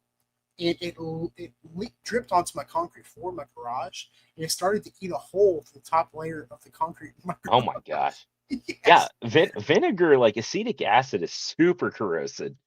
Yes. I would not be putting that in any of my plants that you don't want to kill. Yeah. Let's see what they say. roots. For sugar with beer acts as a bloom fertilizer. It makes flowers explode all over the pot. Beer and sugar. There's not enough sugar in beer already? Yeah, no, like it's pretty much mostly that. Okay, so there were some travel ones earlier, like the guy was with the wicking pot. Let's see this one says. Heading out for a trip? Keep your plants watered with this simple hack. All you need is a plastic bag. So people do this. I've seen like Yeah, when they plant trees, they put those black bags out. it's like a gator bag. Yeah, Yeah, and they slowly leak water out, which is a great idea for people that just planted a tree or in an area where you don't get a lot of water and you can't get a hose all the way out there. It makes sense. yeah, and that's fine. Because and see the difference between this and what we saw earlier is again that dripper just drips in one spot. But if you can cover all of that soil with something that'll slowly like saturate it, like that'll work. That's why those gator bags work for young trees, is because they give you even coverage around it. But those gator bags are UV resistant. This clear plastic bag Oh yeah, is not UV resistant. So can just- it's going to last like less than a day and it's just going to break. The whole thing's going to Yeah. break. All Be the like a- water's going to leak out. bag of algae. Yes. Yeah. Fill it with water. Tie 2 knots and no leaks. Then poke a tiny hole with a toothpick to let the water drip slowly. Place it in your plant pot to You would need a maintain bunch. humidity. Now you can travel without worrying about your plants drying out. But like as a concept, that's not a bad idea. Like as a concept, that's fine. Correct. Yeah, that's not a bad idea. I mean, at all. I mean, that's not bad. Let's see. Oh, they got some good. I'm gonna have to like, what is this one called? I'm gonna have to follow them so I can steal some of their stuff for videos. Yeah. Leaf and root 0. This Chinese bot is called Leaf and Root 0. Stop wasting money on potting Let's soil. see what the next one. Backyard Grow Girl. Where's that one at? Well, no, that's so like I just pulled it up on my TikTok and like the headline is Backyard Grow Girl when clearly that was an Asian man in the video. 100%. Let's see. 3 things you need to do to your lawn in fall. First thing, need to cut your lawn low. Don't worry, you can use your lawnmower. Number I did love that. I did love that. Yeah, that's pretty good. 2, fertilizer. This is weed and feed phase 2 for fall. This one feed you grass and kill the weeds. After 3 or 4 weeks, you do the step 3. The fun part is reseeding your lawn. Choose the right seeds for the lawn you have. Spread your seeds like you're feeding chickens, like that. Nice. I do like his method. I love the guy's got some riz. I like the way he's. I liked him. I do follow Armstrong Gardens just because that dude's got some riz. Oh, here's your friend. Did you know if you grab a ginger root from a store and throw it in a pot with soil? Already, are you a ginger grower? Do you enjoy ginger? I don't like, so I'll use it a little bit. I love the smell of ginger flowers. They smell so good. Yes. I'm not a ginger. I don't use much ginger in my house. I really don't either. But the plant's really pretty. Like, I like growing it. Right. Let's see what we got here. This is some Michael Bay. It's some Michael Bay production value in this video. This is pretty insane. I can't wait for the explosions. Yeah, right. Oh my God. Cover it lightly. Water it every other day. Okay. I don't recommend people water like this. No, any plant, especially potted plants, like water heavily and infrequently. Like, that's the rule of thumb. Yeah, we water we always eat the fungus gnats, so we water about once a week. But we also grow our stuff in a lot of bonsai soil, like really, really inorganic mixes, so that it drains really fast. And our plants love it. We don't have the gnats. Oh, funny story that I actually need to make a video about. I've got to start creating content. Like, over the break, I got to do this. We have some just carnivorous plants in our kitchen. I've got a Venus flytrap that's about to bloom, and I'm excited about it. It's really cool. But then I've got a sundew. Time lapse it. Oh, that would be super cool. But I've got a little sundew, just in a pot like that big. And I noticed that there were fungus gnats in the soil of the sundew, so it's like feeding itself. Like, that's the funniest thing, that they're like hatching and growing and coming out and then getting stuck in the sundew. That's actually impressive. That's yeah. That plant's got it figured out. I've killed so many carnivorous plants in my day. They're tough. Like, they're tough to care for. Some people say like they're the easiest thing to care for, and what a lot of people don't realize is a lot of them are native plants. Like, there's a lot of native carnivorous plants, like to the U.S. Like, especially in Phil's neck of the woods. Yep. North Carolina has a huge population. Like pitcher plants, and I think a couple of species of fly traps and some other stuff. And then some plants are carnivorous. You don't realize they're carnivorous. They just have little sticky leaves and things like that. Like, it's not even like a pitcher plant. Those are kind of the poster child of carnivorous. Right. But there's other things that are just non, attention grabbing, but they are still carnivorous. Right. Okay. Let's see. And in a couple of weeks, check this out. Life is sprouting out of the soil. Amazing. So ginger is like one of the easiest plants to grow, by the way. It's so easy to grow. It is. And there's so many varieties. I went to Moody Gardens. My friend Danita, she runs the horticulture program, and she had some that the flowers, you can eat them. Cool. They tasted like Starburst. Like, it was wild. But That's they're not all edible though. And then you see like the shampoo ones as well. If you squeeze them in, it's like shampoo that comes out. Yeah, ginger's a cool plant. It is, and it's as far as his video goes, I mean, it's really easy to grow. Yeah, that's about all there is to it. Did you know if you grab a... Let's see. What else you got to say? And in a couple of weeks, check this out. Life is sprouting out of the soil. Amazing. But even more amazing, there's magic happening underneath the soil. Check back in a couple of months and you'll see. Whoa.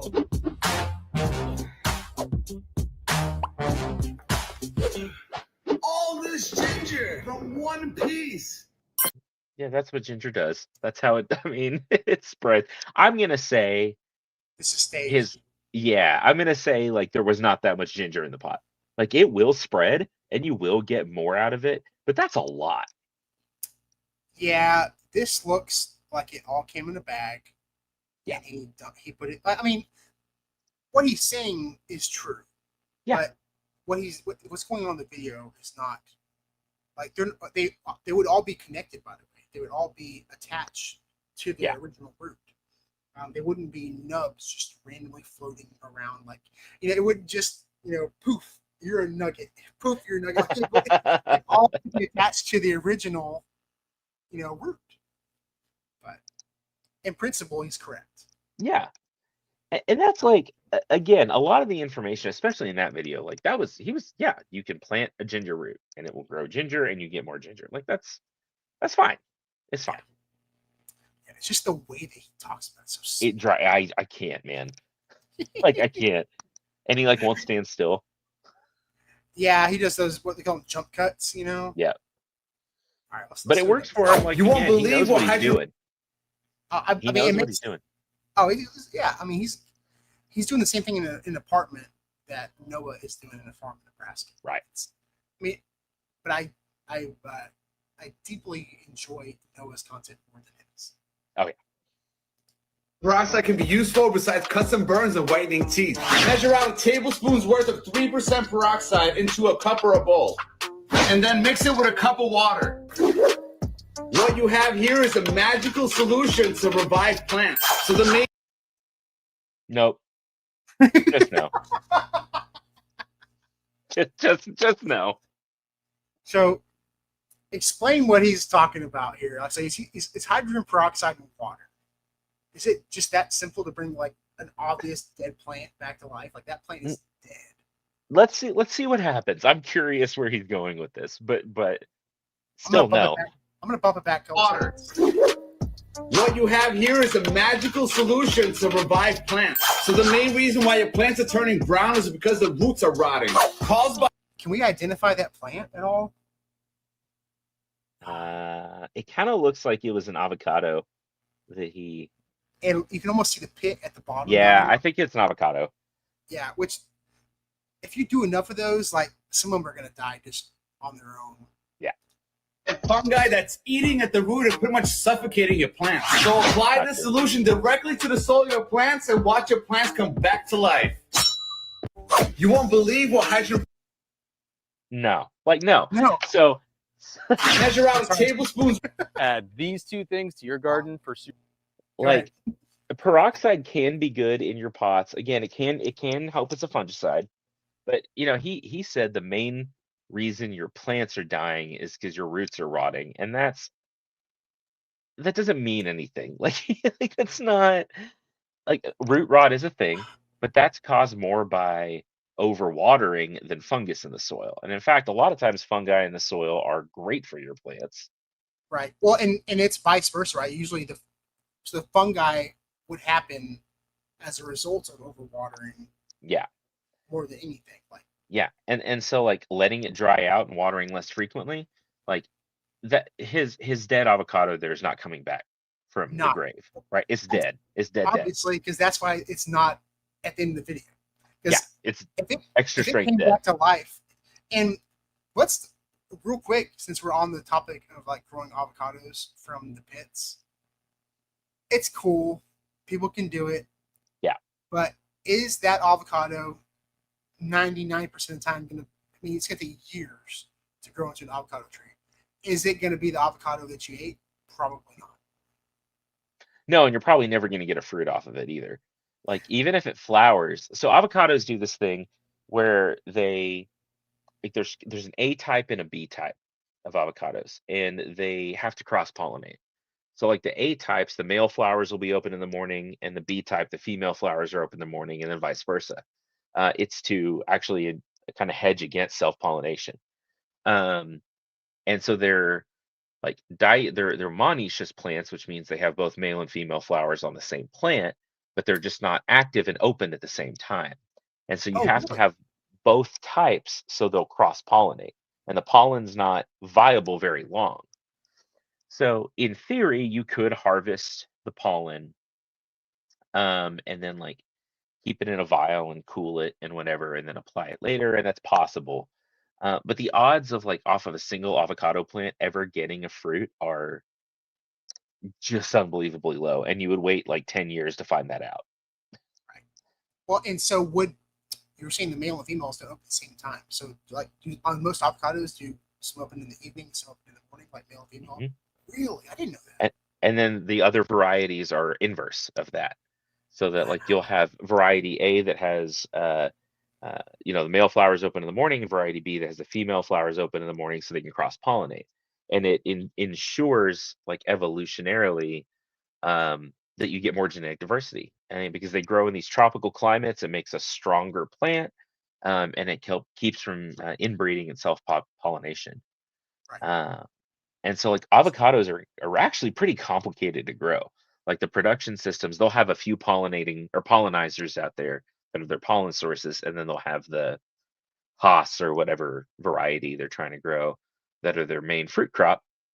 And like you do the same thing with melons, right? You'll have a pollinizing melon out there that'll cross pollinate with the other ones, and you get what you want out of it. And so, um, but yeah, like some of this guy's videos, he'll say like, "Don't buy avocados, grow your own," and like, or he'll do the same with citrus, right? Like, don't buy citrus from the store. It's like 7 to 10 years if you're lucky, and then yes, you can get some citrus out of your little key lime or whatever. But they Well, take forever. Well, and there's a reason why they graft onto a rootstock. Like 100%. like I was growing desert roses, right? This I bought 2,000 seeds from Thailand, had them imported, and I bought some, the normal, Daniel Besoms, and then I bought some of the exotic, like triple blooms, crazy stuff. And when you plant the seeds versus just the standard Daniel Besom, you get germination like crazy. When you plant the really exotic seeds, not so much.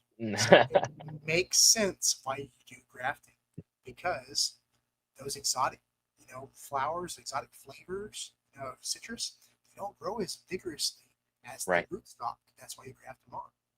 Right, and you can get past some of that juvenility period too, and go from 7 to 10 years to 1 to 3 years before you get into production.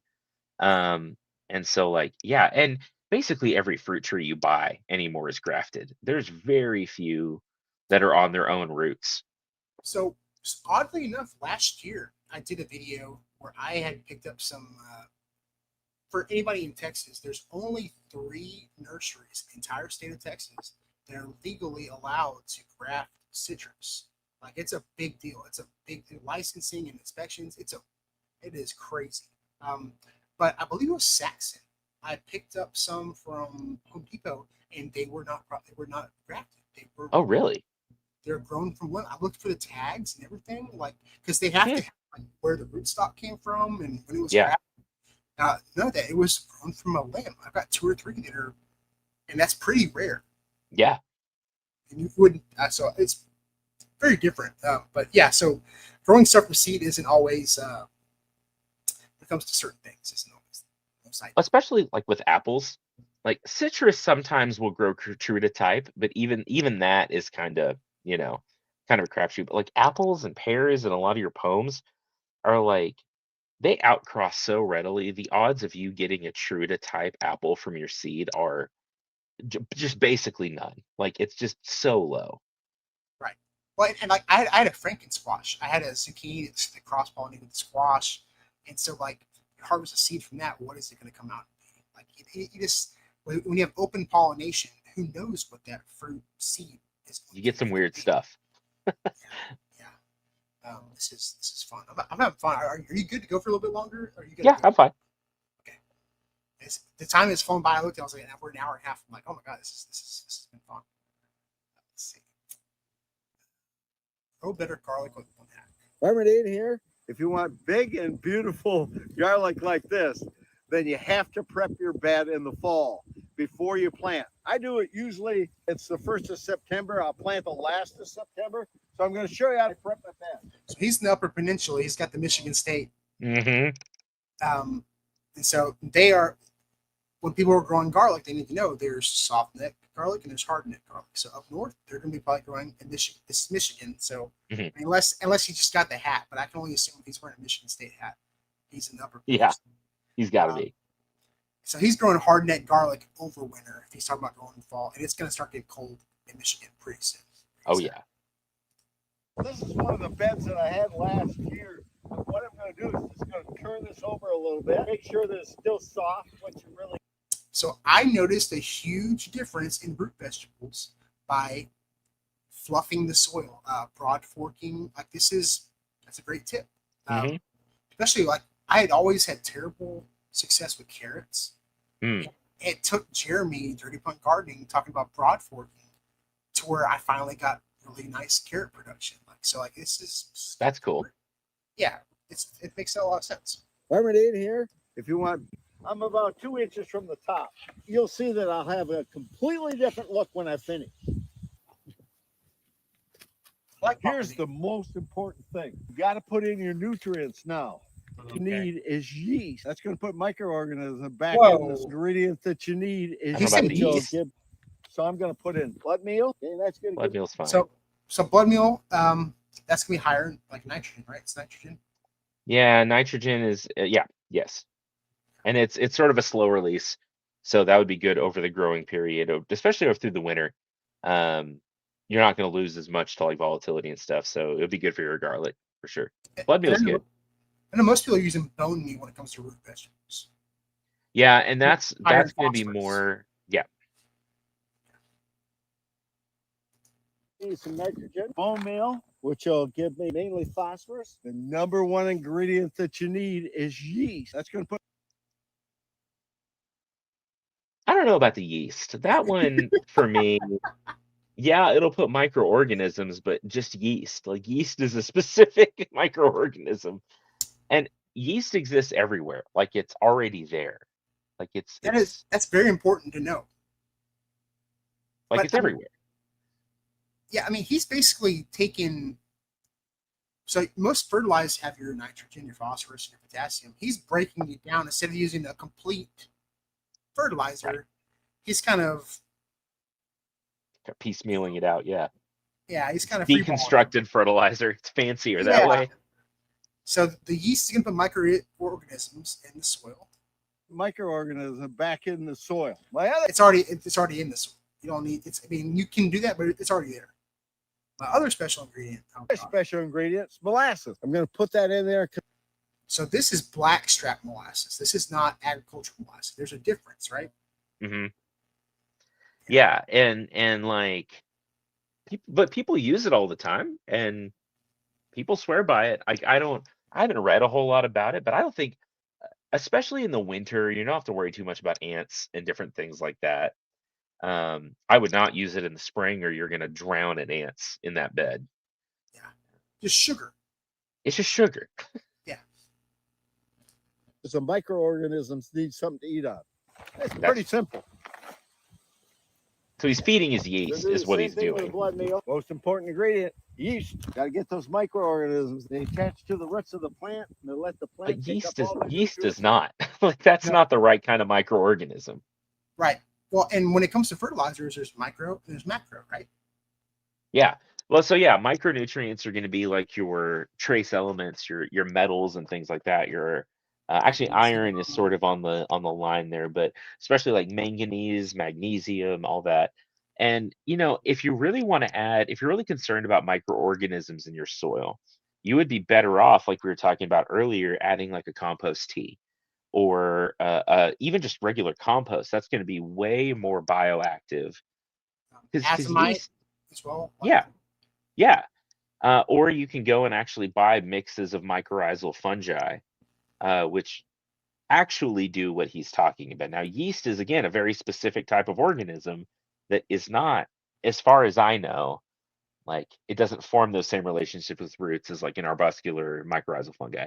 And so yes, microorganisms are great in your soil, but everything else he's done, the fact that there's like straw in his soil, that he's adding bone meal and blood meal, like all of that is going to encourage microorganism growth. Like the yeast is just an extra thing. Like I don't think there's any reason to do that.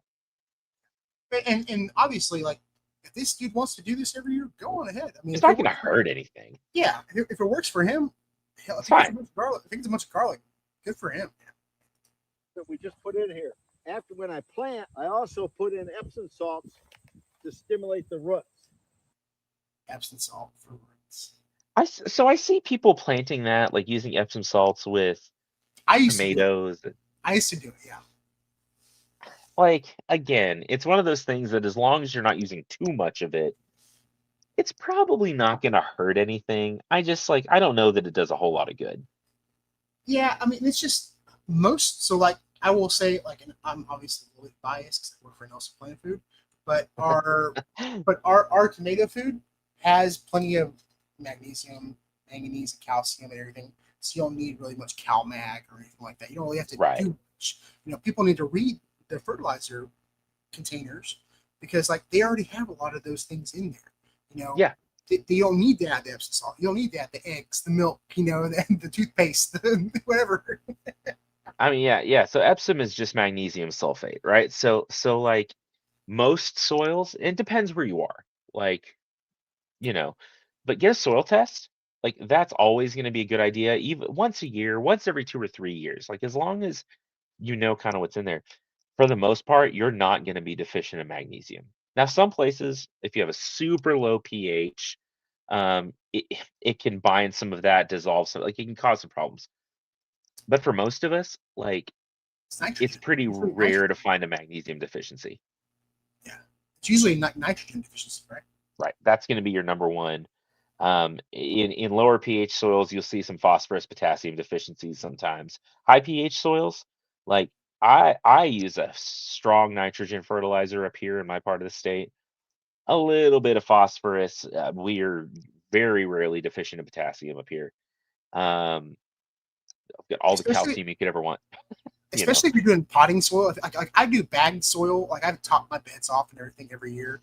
So I'm not really. I've never even done a soil test on mine because I'm constantly having to bring bagged soil in. Sure. If you're getting fresh stuff, I don't really necessarily worry about it. But if I was doing stuff in the ground, I would definitely get soil tests done because For sure. you may be spending a lot of money on something that you don't need. It's just going to waste. I mean, it's like when they say, you know, you buy these big multivitamins and they say like, oh, you're just buying really expensive urine because most of that stuff is just getting peed out. You know, that's just what's happening with this.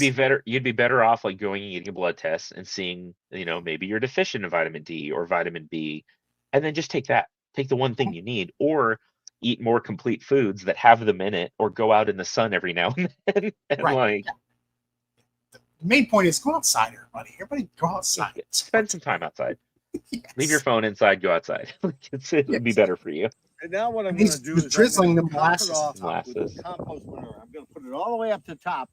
We'll probably have 4 or 5 rains. After it rains, it's going to sink it down probably an inch. But that's what I want. I want new soil on top. So I'm taking the compost manure, and I like the manure because it's got some trace elements in it, and we don't get that just plain dirt. The manure's got trace elements in it? Yeah, it will. Because you know if you're thinking of like a cow manure or whatever, they're eating a lot of things. They're getting iron and different, you know, trace elements out of whatever they're eating. A little bit ends up in the manure. Yeah, no, he's right. Like the good thing about an organic source of nutrients compared to like a synthetic source is that they tend to be very complete, especially if it's processed through an animal. Or if you think about it, like, okay, if there are things a plant needs to grow, a lot of those things are going to be in the plant tissue. So if you take your plants and compost them, you're putting those things back into your fertilizer source. That's the best argument I can make in general for using like compost and manures. I think they're great. I think we should be using them more. Absolutely. But that's not to say though, like if you're super nutrient deficient, even if you're just a little bit nutrient deficient, like go and buy a bag of something, right? I think, in my opinion, organic sources of nutrition, of plant nutrition, are super for maintenance. And if you have a long-term plan and you're constantly adding it and keeping it up, that is the way to go. But then, even so, you're going to need to supplement with nitrogen. You're going to supplement, especially if you're trying to grow a lot of food, or if you're trying to grow a lot of plants. Yeah, because you got to think about it. Like those plants are drawing the nutrients out of the soil, and so what you're taking out, you got to replenish. Yep. Like topsoil. I'll bring this up here about an inch from the top, as you can see. What's nice about doing it early is everything will start to work. We'll get a couple good rains on this. The topsoil will break down. The microorganisms will start working. This will be a great bed to plant in my garlic. OMGs. I want that to be my text tone. Someone text me, "Oh my geez." Oh my geez. I actually really like this guy. Like completely honestly.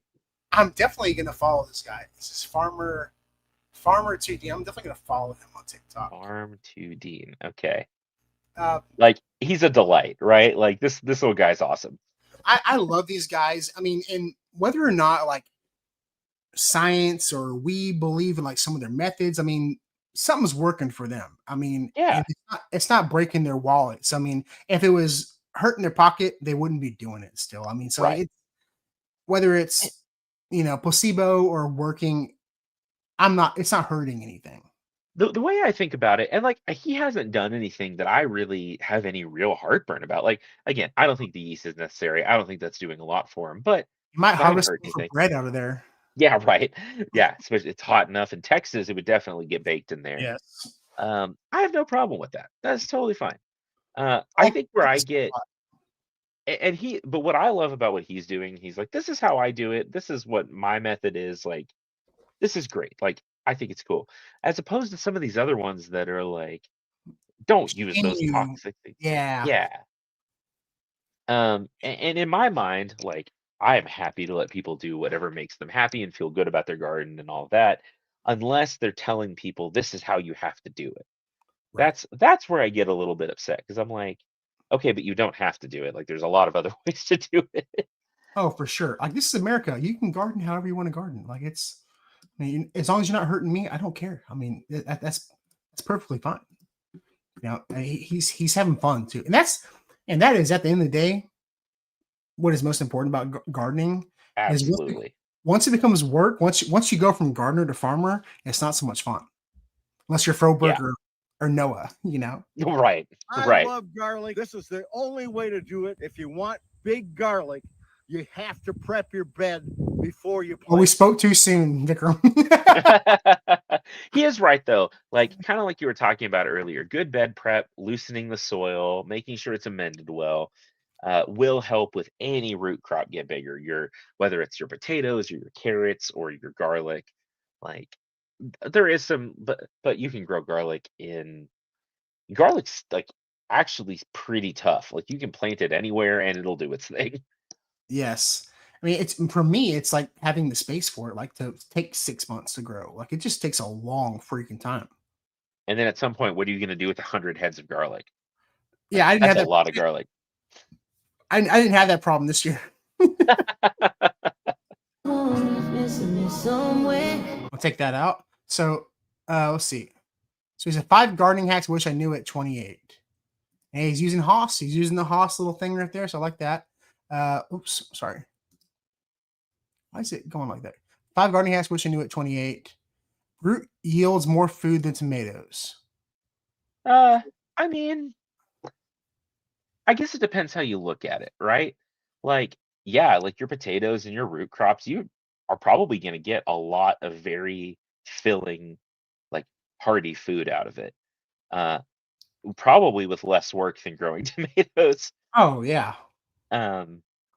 So I mean, yeah, he's not wrong. It's a space thing. It's a space thing, really. Like if you have room to put them in the ground and the equipment to, pull them up. Healthy soil solves most problems before they begin. I'll agree with that. Yeah, me too. Let's see. Weekly planting grows more food than once in spring. Yeah, we'll talk about that's that. like the succession planting. Yep. Let's see. Every weed you pull now saves work years from now. How about all that?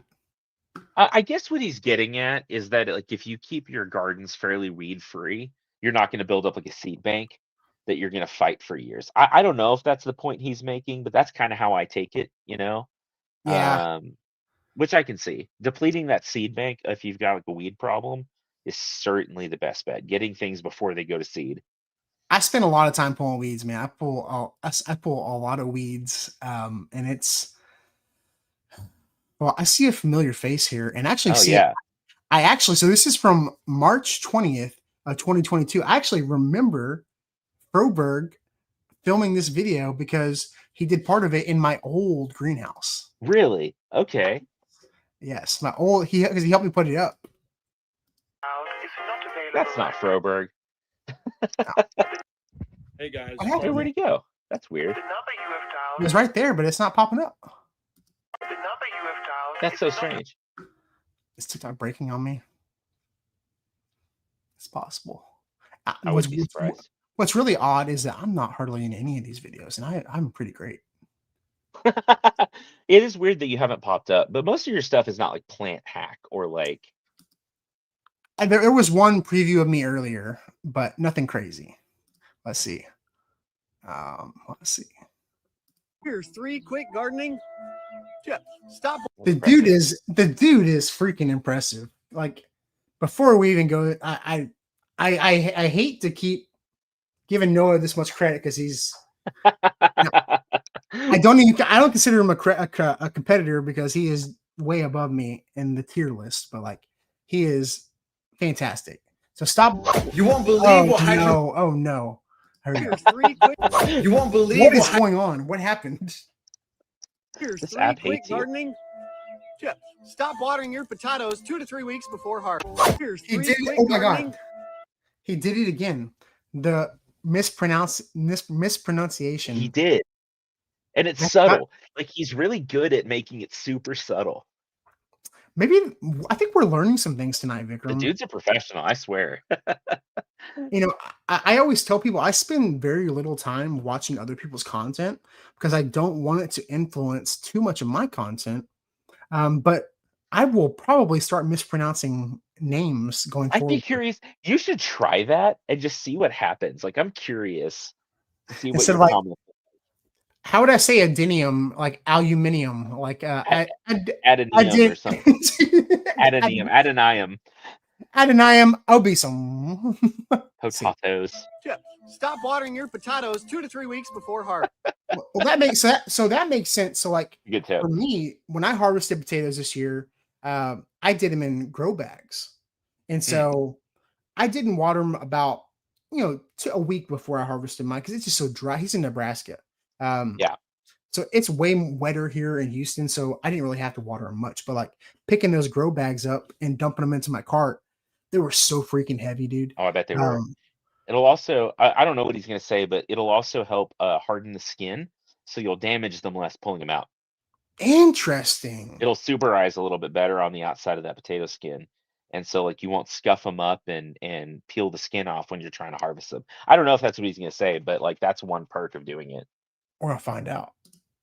A wet potato is more likely to rot in storage, so you want them nice and dry when you harvest. Speaking of I mean, the storage aspect, I didn't think about that. I mean, how did I stored mine? I let them cure in a box for about a week or so, and then I put them in the fridge. And I did these early in spring, and I still have potatoes in my fridge that Really? I'm probably going to be able to reuse as seed potatoes like next spring. Like they're not mushy or anything like that. Like they're still good in my garage. In the fridge. Like a cool, dry place. Cool, dark, dry place is best. If you store them, if you think about like where potatoes grow, if you store them in a dark, warm place, they'll sprout. Right. Because you put them underground, like they're already in a dark spot, like they're going to sprout. But if you put them in a cool, dark place, they think it's still winter. The soil's temperature is not hot enough. And so they won't sprout. So you need to keep them like below 50, 60 degrees, potentially, if possible, and they'll last longer. Well, and that makes sense because I was at Jay White's place and he was harvesting some fall potatoes, and he was saying it's hard to find seed potatoes for the fall here in Texas. And so like you could keep some of those potatoes that you grew in the spring, put them in a warmer, dark space, have them start to spud, and then you can replant them in the fall. Yeah. You won't believe why does this keep happening to me, dude? It's he like won't leave you alone. Here's 3 quick gardening tips. Stop watering your potatoes 2 to 3 weeks before harvest. A wet potato is more likely to rot in storage, so you want them nice and dry when you harvest. Speaking of water, watermelons need copious amounts of irrigation. He did it again, dude. He did it again. Oh, dude, We could do a whole episode just dissecting Noah's I know, video really. process. Like, Like, it's like a master class on what we do. dude, he should. I'm sure he's been addressed by the masterclass company. I'm sure. Throughout the growing season, but as the fruit begins to reach its full potential, you actually want to cut back on the water. That's because Excess water equals less sugar. Is Yeah. this is So like you'll see that in it makes sense for melons because like the more you put water in there, the more it'll dilute whatever sugars are in there. So like the sugar content doesn't necessarily change necessarily, but you won't be able to taste it as much. So they will do that for grapes and olives is before harvest they'll reduce the water because it concentrates more sugar in those berries and in the olives, so you get better oil content. Um, that's we did a s- interesting. we did a so from my master's, actually one of my other like fellow grad students, she did some work on oil content. And so we looked at is like different irrigation levels based on oil content. What we found is like there was a sweet zone where you got the best oil content, the most polyphenols, all those things in the olives. And if you water too much, it really dilutes that. You get a big, heavy fruit, but the oil content's lower. It's And just if all you water. right, and if you did, because all that stuff ends up evaporating off when they pasteurize it and all that, and you end up with less oil per volume. And then if you don't water enough, like the fruit starts to dry up and it's like the flavors are wrong, the polyphenols are wrong. So there's sort of a butter zone in there for a lot of these things. But yeah, no, that's actually right. The more water you put in, the less like sugar and flavor you're gonna have in there. Well, and So people might not know you got your master, like your dissertation was in olives, right? yeah, I studied olives. Yep, Uh, South you, Texas. you mentioned pasteurization. Can you get unpasteurized olive oil? Can you get that? I don't know, but most of it's hot pressed. Like they pasteurize most of it. Gotcha. And that happens because I've heard of cold press. They do Certain both. things. Yeah. They do both, and I think I've actually had olive oil straight off the press. Oh, but it's Uh, delicious. it's so like the flavors are so strong in that, and depending on what variety, some of them are real peppery and spicy, some of them are really smooth and buttery. And we tried like they would give us little tiny little shot glasses of olive oil, and we tried like 10 different varieties at this harvest thing I went to, and they everyone tasted different.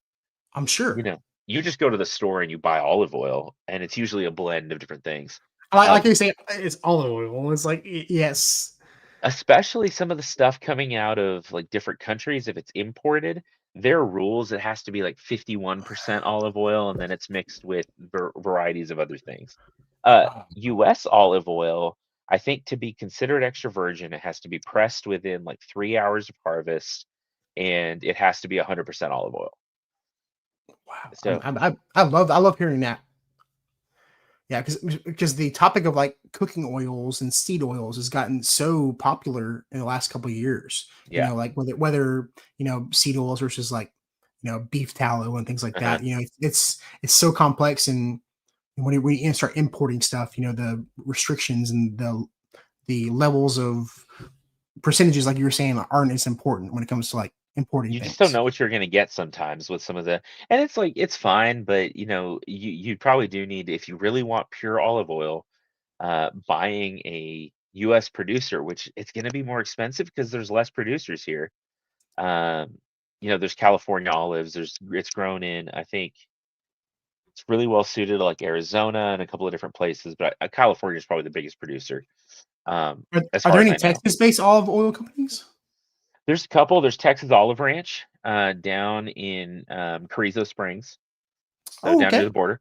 And you can buy it at most grocery stores. I think HEB carries it, United Supermarkets carries it here in Texas. And there were a couple of others. I worked in maybe 5 different orchards when I was doing my master's down in South Texas. Um, Texas Olive Ranch was the big one, and I think Yeah. still is. The industry is not super strong here. The Um, weather's been changing so much. They used to be a lot more cold tolerant. They're not as much anymore. Well, so olives tend to be cold tolerant to about 28. So down in the Rio Grande Valley, most years you get away with that. but we've had some of these big cold snaps where it was 14 degrees on the coast. It wipes them out. There's nothing you can do about that. Yeah. They'll like put they've got big wind turbines like in vineyards. They'll do smudge pots and all kinds of other stuff, but there's only so much you can do. Only so much you can do, which is crazy. I mean, the climate change is affecting everything. It's so weird. Absolutely. Because we used to have like citrus that we'd leave out every year that like in the ground that just come back next year. You know, it's in and everything. It's just you won't believe what hydrogen. It's a jump scare every time, isn't it? Oh my God. Do you know if you grab a red onion, roughly dice it up, put in some. Dude, he is doing some like Crouching Tiger, Hidden Dragon effects on this stuff. He's adding sound effects. The sound effects get me. On a container or bowl, then grab 2 garlic cloves, dice them up, and add them in. Add 1 teaspoon of cayenne pepper. What do you think he's doing here? It's got to be a fertilizer, right? Like he's got to be making some kind of fertilizer or. Oh, it's a DIY bug spray. Here we go. Oh, bug spray. Okay. Stick it in the fridge and let it sit there for about 12 hours. Exactly 12 hours. Okay. 12 hours is the time it takes to Okay. make a bug spray in the fridge from this crap he chopped up in his Today. Oh, Do you know if you grab a red onion, termites and other types of insects away from your plants, spray it directly on the leaf, all natural, non-toxic bug spray. This is going to keep away aphids, slugs, spider mites, and other types of insects away from your plants. Spray it directly on the leaves of your plants and watch the magic happen. So don't buy those crazy expensive insecticides at the store. Just make your own right at home. I don't think so. I want this to be my screensaver. Your lock screen. People are like, what's your lock screen? Like, what's this guy? Lin-Manuel Miranda. Let's dissect. Yeah, Lin-Manuel Miranda. That's the name I was looking for earlier. Let's dissect this a little bit. So, capsaicin and the cayenne pepper powder, the onions and the garlic. Like, what is going on here for insecticides? You know, all of those things are technically insecticides in the plants. The allicin in the onions and the garlic, the capsaicic acid in peppers. But I don't think, like, most of the time it has to be ingested by the insect, right? They're going to start to chew on it and either they'll die or they'll get, driven away. It's systemic. It's a systemic kind of thing. You may get some repelling out of it. You may repel them a little bit, but you have to also be careful with like applying some of these acids and oils and things to your leaves. Like you can actually get leaf burn with a lot of this stuff. Again, is it going to hurt anything? Your house is going to smell weird. Really weird. Well, I mean, after 12, is it 12 hours? You said? Yeah. Is that would that even be enough to pickle? Know. Like, I mean, no, it wouldn't pickle anything, but it would, just think about spraying your house down with like onions and garlic and like. Sounds terrible. Yeah, I don't think so. So it may repel them a little bit. It doesn't take a lot to kill an aphid. And there's a difference between repellent and like a killer. Like repelling is one thing. Killing an aphid is different. It's not going to on contact. Is going to kill it? No, I don't think so. It may dry them out a little bit. In fact, most like horticultural oils, that's the whole point. Is it like either plugs up their spiracles so they can't breathe, or it dries them out. Yeah. And so you could get some effect out of it. I think you would be better off using like a neem oil or something like that. There's so many oils nowadays, like even peppermint oil and things like that. Like Michael at Smith's Garden Town was talking about that, like peppermint oil and things like that. Even like a safer soap, that uses like ivory soap and a couple of other things. Like that's probably a way better solution. It's easier to make than this. And it smells fine. Like it actually smells kind of good. So I would recommend your house. It'll stink up your house, and I don't think you're going to get the effect you want out of it. I would recommend if you're looking for like a non-synthetic or non-like insecticide product, use a safer soap. Even that's that's insecticidal soap. It's a really soapy soap. Right, insecticidal soap. Yep. Yeah. And it's effective. Like it works pretty good. And glassy wing sharpshooters. I had an issue with that, and that was the only thing I found that would work against them. Yeah. And there's a ton of recipes online for that. You just look it up and you can make it. You probably already have the stuff laying around your house to make it. And it works great. Well, and he says insecticides, like he made an insecticide. Like he talks about not Yeah. using an insecticide. He made an insecticide. Like it's just that you didn't go out and buy it, Buy but one, you made, right. but you made it. Yeah. Yeah. We'll finish this. We'll let him finish this out, and then we'll close it out, Vikram. Oh shoot! Oh my God. Did you know if you grab a red onion, rough cup of olive oil with a teaspoon of dish? Oh! Did you know if you mix a half a cup of olive oil with a teaspoon of dish soap and pour it into a spray bottle, fill it up with water, close it, and then give it a good shake? What you have right now is a homemade, natural, chemical-free bug spray. It's not chemical free. Nope. It's full of chemicals. And for one, that's a Dawn Power Wash spray bottle. So it was sitting in the Dawn Power Wash was sitting in there, so he's got some remnants of that for sure. Because that stuff was the soapiest soap you've ever soaped. And he just made an insecticidal soap. And again, like there's Why other olive things you oil can add. though? It's so much I more wouldn't use olive expensive. oil. And it's so much more expensive than like just neem oil or something. Like, why would you do? I know. And like all of this sounds really good, right? It's chemical free. Okay, it's not. It's absolutely not. If it was chemical free, it wouldn't do anything, right? It would be like that doesn't make any sense. That's a buzzword that catches people online. But like look at the video. It has 32,000 likes and like 300 something comments. And so what's interesting is people are looking for this kind of thing. And because he's high energy and like he says things like don't buy the chemicals, make this chemical free thing, when there's about a dozen different things you can mix up for cheaper that would be more effective that also are not chemical free, because again that's not a thing, but fit into that same category of like low toxicity, not a synthetic insecticide, that would do the job. And like you said, olive oil is probably the last oil because olive oil has a higher rancidity, right? Like it'll go rancid quicker. Because I remember using like avocado oil for certain things because it is a higher level. So it was. I know what it was for. It was for cutting boards. Oh yeah. Yes. So like you wouldn't want to use like olive oil to like coat your cutting board because it goes rancid faster. But like an avocado oil, you can use it and it's safer because it doesn't go rancid as fast as like an olive oil.